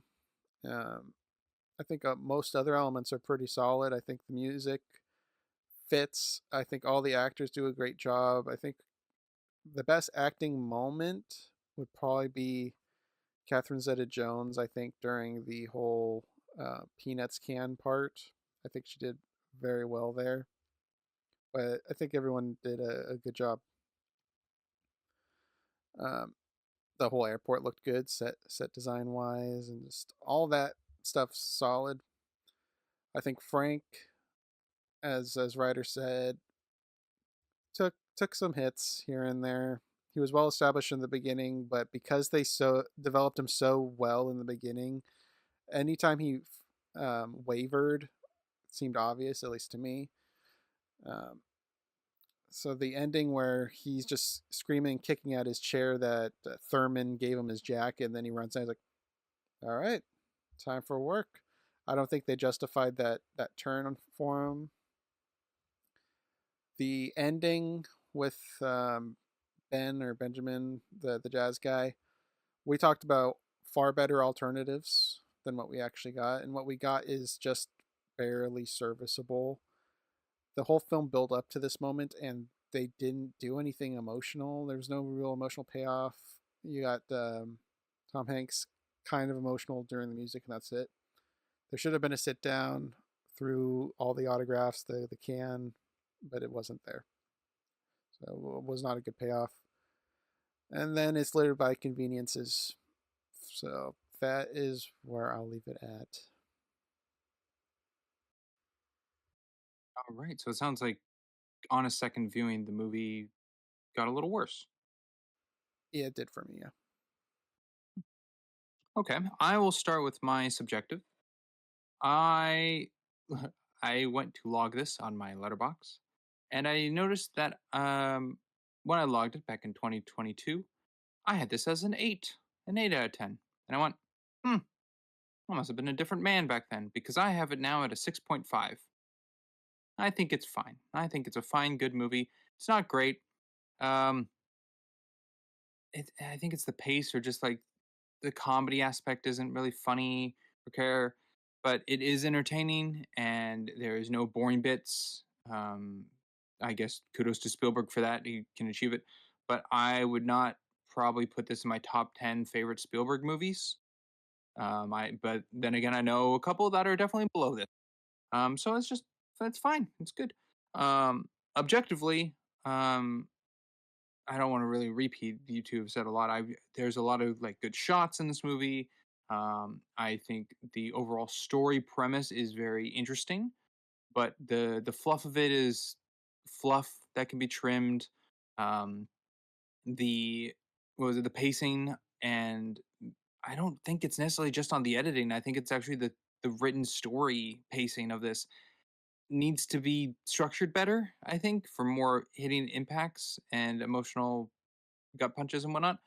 The ending, I think, is a little lackluster and kind of dull, which we've all talked about. But the biggest, like, big thing, which I agree with, and with this season so far, this is the best Tom Hanks acting we've seen. This is really good on him, and I think everyone actually does a really good job acting in this. Zoe Saldana, even a minor role, does very good. I think Stanley Tucci is good in everything I've seen him in. He does very well. Um, Diego Luna, good, fine job. Um, Catherine Zeta-Jones, I think, did well with her role as Amelia in this. Everyone, I think, did fairly well, and that might be where the true shine of this movie is the acting that everyone does. Um, my biggest gripe is probably, other than pacing conveniences, like things just happen before they happen in the span of 9 months on convenient days, but then there's like time jumps that you're not sure of but are believable with how they transition. I do think this movie would have had, if it had better transitions, it would have been cool. It just kind of just cuts, a lot of just like end cuts. Um, but overall, I think it's still made very well with how it is made and done and everything. And I have this at a 7.5. All our averages are pretty close. Yeah. Yeah, 7.5. Um, I think what I'm seeing is that we all think this is a good movie. Not terrible, but not great. yeah, I never really went and checked Letterbox for like averaged audience stuff. I'm curious if it is on an average film or not. I really don't If I know. recall, when I It, checked, I think this had like eights being the highest score. oh, we Like might have a bit of a hot take then for us as a podcast then. So we're thinking that it's a good movie, but not a great one. 8 for me is approaching great territory, I think. Same. yeah, I think we're all in agreement. 8 is great. Um, interesting. Yeah, I don't. It's interesting. But yeah, Well, uh, gentlemen, shall I read us out? I Or think do we so. have any Stay tuned for final another things? Tom Hanks next week. Oh, was there sorry, Springs. Was there like a big like final thing you wanted to bring up at the end or a big fact? Or did that already come up during the coverage? I believe I already brought that up. Okay. Just making sure. Thank you. Yeah. Well then, audience, thank you for listening, whether it be Spotify, Amazon, Castbox, Good Pods, iHeartRadio, Pocket Casts, and Samsung. And if you had to be on our visual side of things, be it YouTube, Rumble, or frickin' Spotify, please feel free to like, comment, subscribe everywhere. Tell us how much you hate our opinions or how much you love them. And as always, I've been a geeky writer, I'm Crimson Maroon. Yet I am Springs. and we will catch you next time. Later, everybody. Bye. Toodaloo.